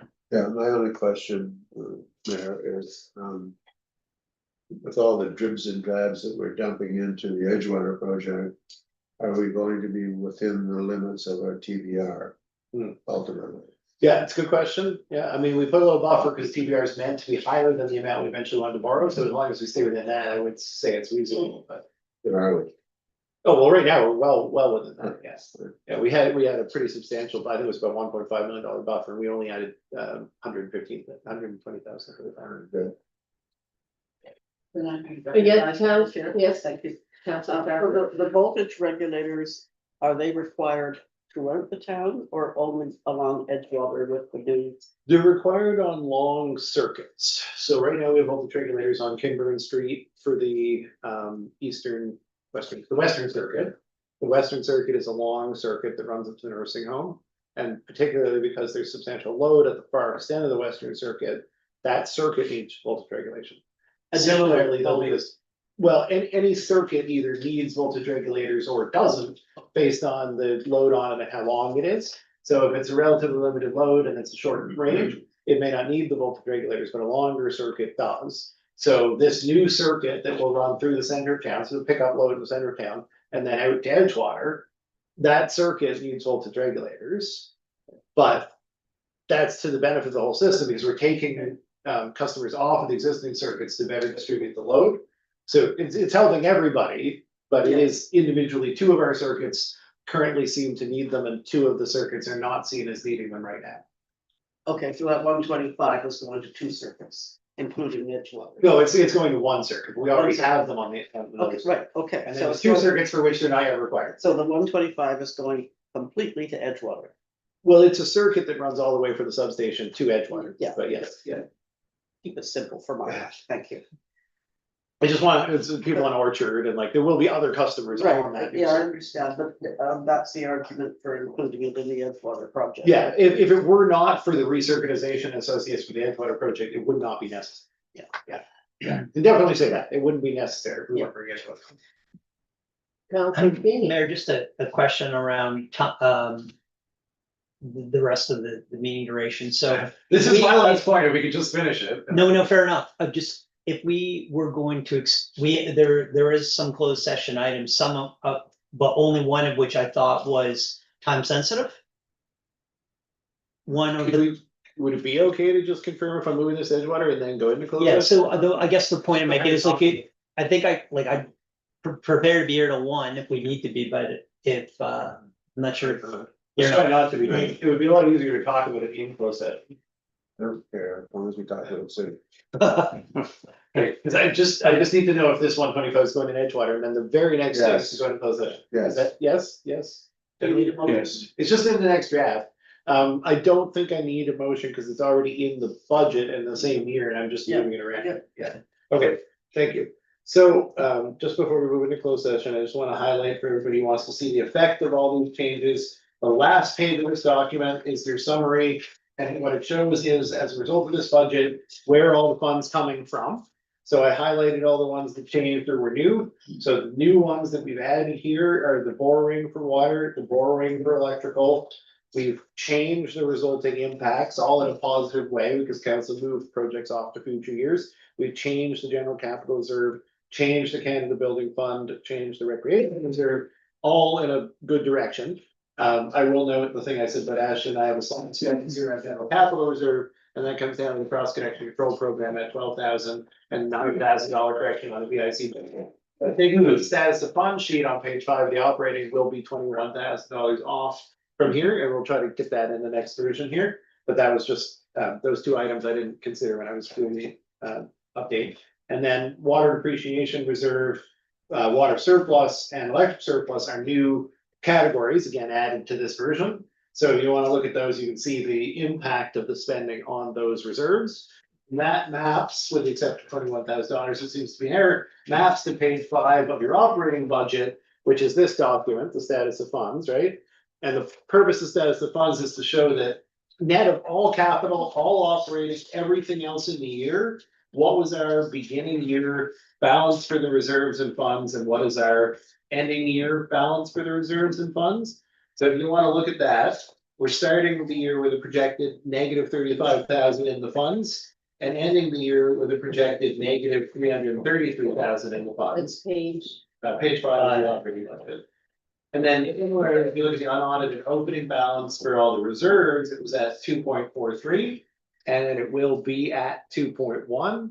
So I guess I just basically trying to say that those two changes, which amount to about $600,000, is the net impact on all of our money, start year, end year, after doing both budgets, everything considered, all of the stuff, we're effectively ending the year with $600,000 less in reserve, Mhm. Okay. or in the bank, not in reserve, in the bank. $600,000 less in the bank. So everything achieved within the budgets, all of the capital stuff, everything, except for the borrowing, is having an impact of 600,000. I think it's just kind of the conclusion of everything we've talked about. So, all that being said, we need to get in closed session. So Your company. And the fire truck, is that coming from, So the fire borrowing line, is the second one, I it's think. this one here, yeah. Yeah. So So that is the fire truck, and it's spread over 2 years. spread over 2 Yeah. years, okay. And it's coming out of any reserve, It's coming to borrowing. coming out of borrowing. Those first headings are all borrowing. The first 4 headings on that list, yeah, so if you wanna see Yeah. our TBR amount, you should be relatively, I think it's off by a couple $100,000, because there's one thing in there that's not in TBR, but basically the circle, those top 4, Yeah, that, that's gonna be I our remember, TBR. yeah, okay. Okay, so I know there may be some questions that trickle in, but essentially because we have had no significant direction for changes, we're just gonna fix a couple of things. And then this will become the package for Tuesday. And then if there's any further direction on Tuesday, we'll get another version for the package for the 10th. Is everybody comfortable with that? And do you want any questions submitted to you or Ashley beforehand? Oh, yeah, if there's any questions or thoughts between now and Tuesday, do send them along. That's a pretty limited duration meeting in an evening. We don't wanna take any more time than we have to. So it's a 6:30 start at the fire, This is a 7:30 here. yeah. Prior to which there is a But you're 6:30. expected, you're all expected at the fire hall at 6:30 for a public hearing. And then we'll move back here for the budget meeting. And I just want to stress that that budget meeting is just your final look, so we're not planning to come with changes, so if you do have things you want to talk about, it's basically at your discretion to use the time, so it just. 10 minutes. We're only gonna take 10 minutes, that sounds good, I like it. Okay, everyone clear on that? Okay. Do we want to adjourn? We're gonna go close session. Oh, are we gonna go in closed session? We have time? Can we do the IT presentation before the closed session? Is that, given that people are here? I don't quite. Well, Lisa came knowing that the meeting would go until it was over, and I think we have a time sensitive need to get into closed session, so I Okay. prefer we do that. All right, do you mind? Okay, no. all right. Stay, I'm going that you came with that expectation. She knows what council meetings are like. no problem. Okay, thank you. So I will entertain a vote, a motion to go into closed session There's 3 items. Do you want me to take them or just the mover wanted me? Who's moving it? Brian, why don't Okay, you do the honors? Are we all? You are get the we- Well, then we usually go off till the motion gets. yeah, Oh, okay. Kelly's okay, waiting. so we need a Move. moved by Counselor Wilson that we go into closed session for 3.1 MGA 22-2C, personal matters. Item 3.2 MGA 22-2E, contract negotiations, and 3.3 MGA 22-2G, legal advice eligible for solicitor-client privilege. I seconded for that motion. Counselor Feeney. All those in favor signify aye. Opposed? The motion is carried. Okay.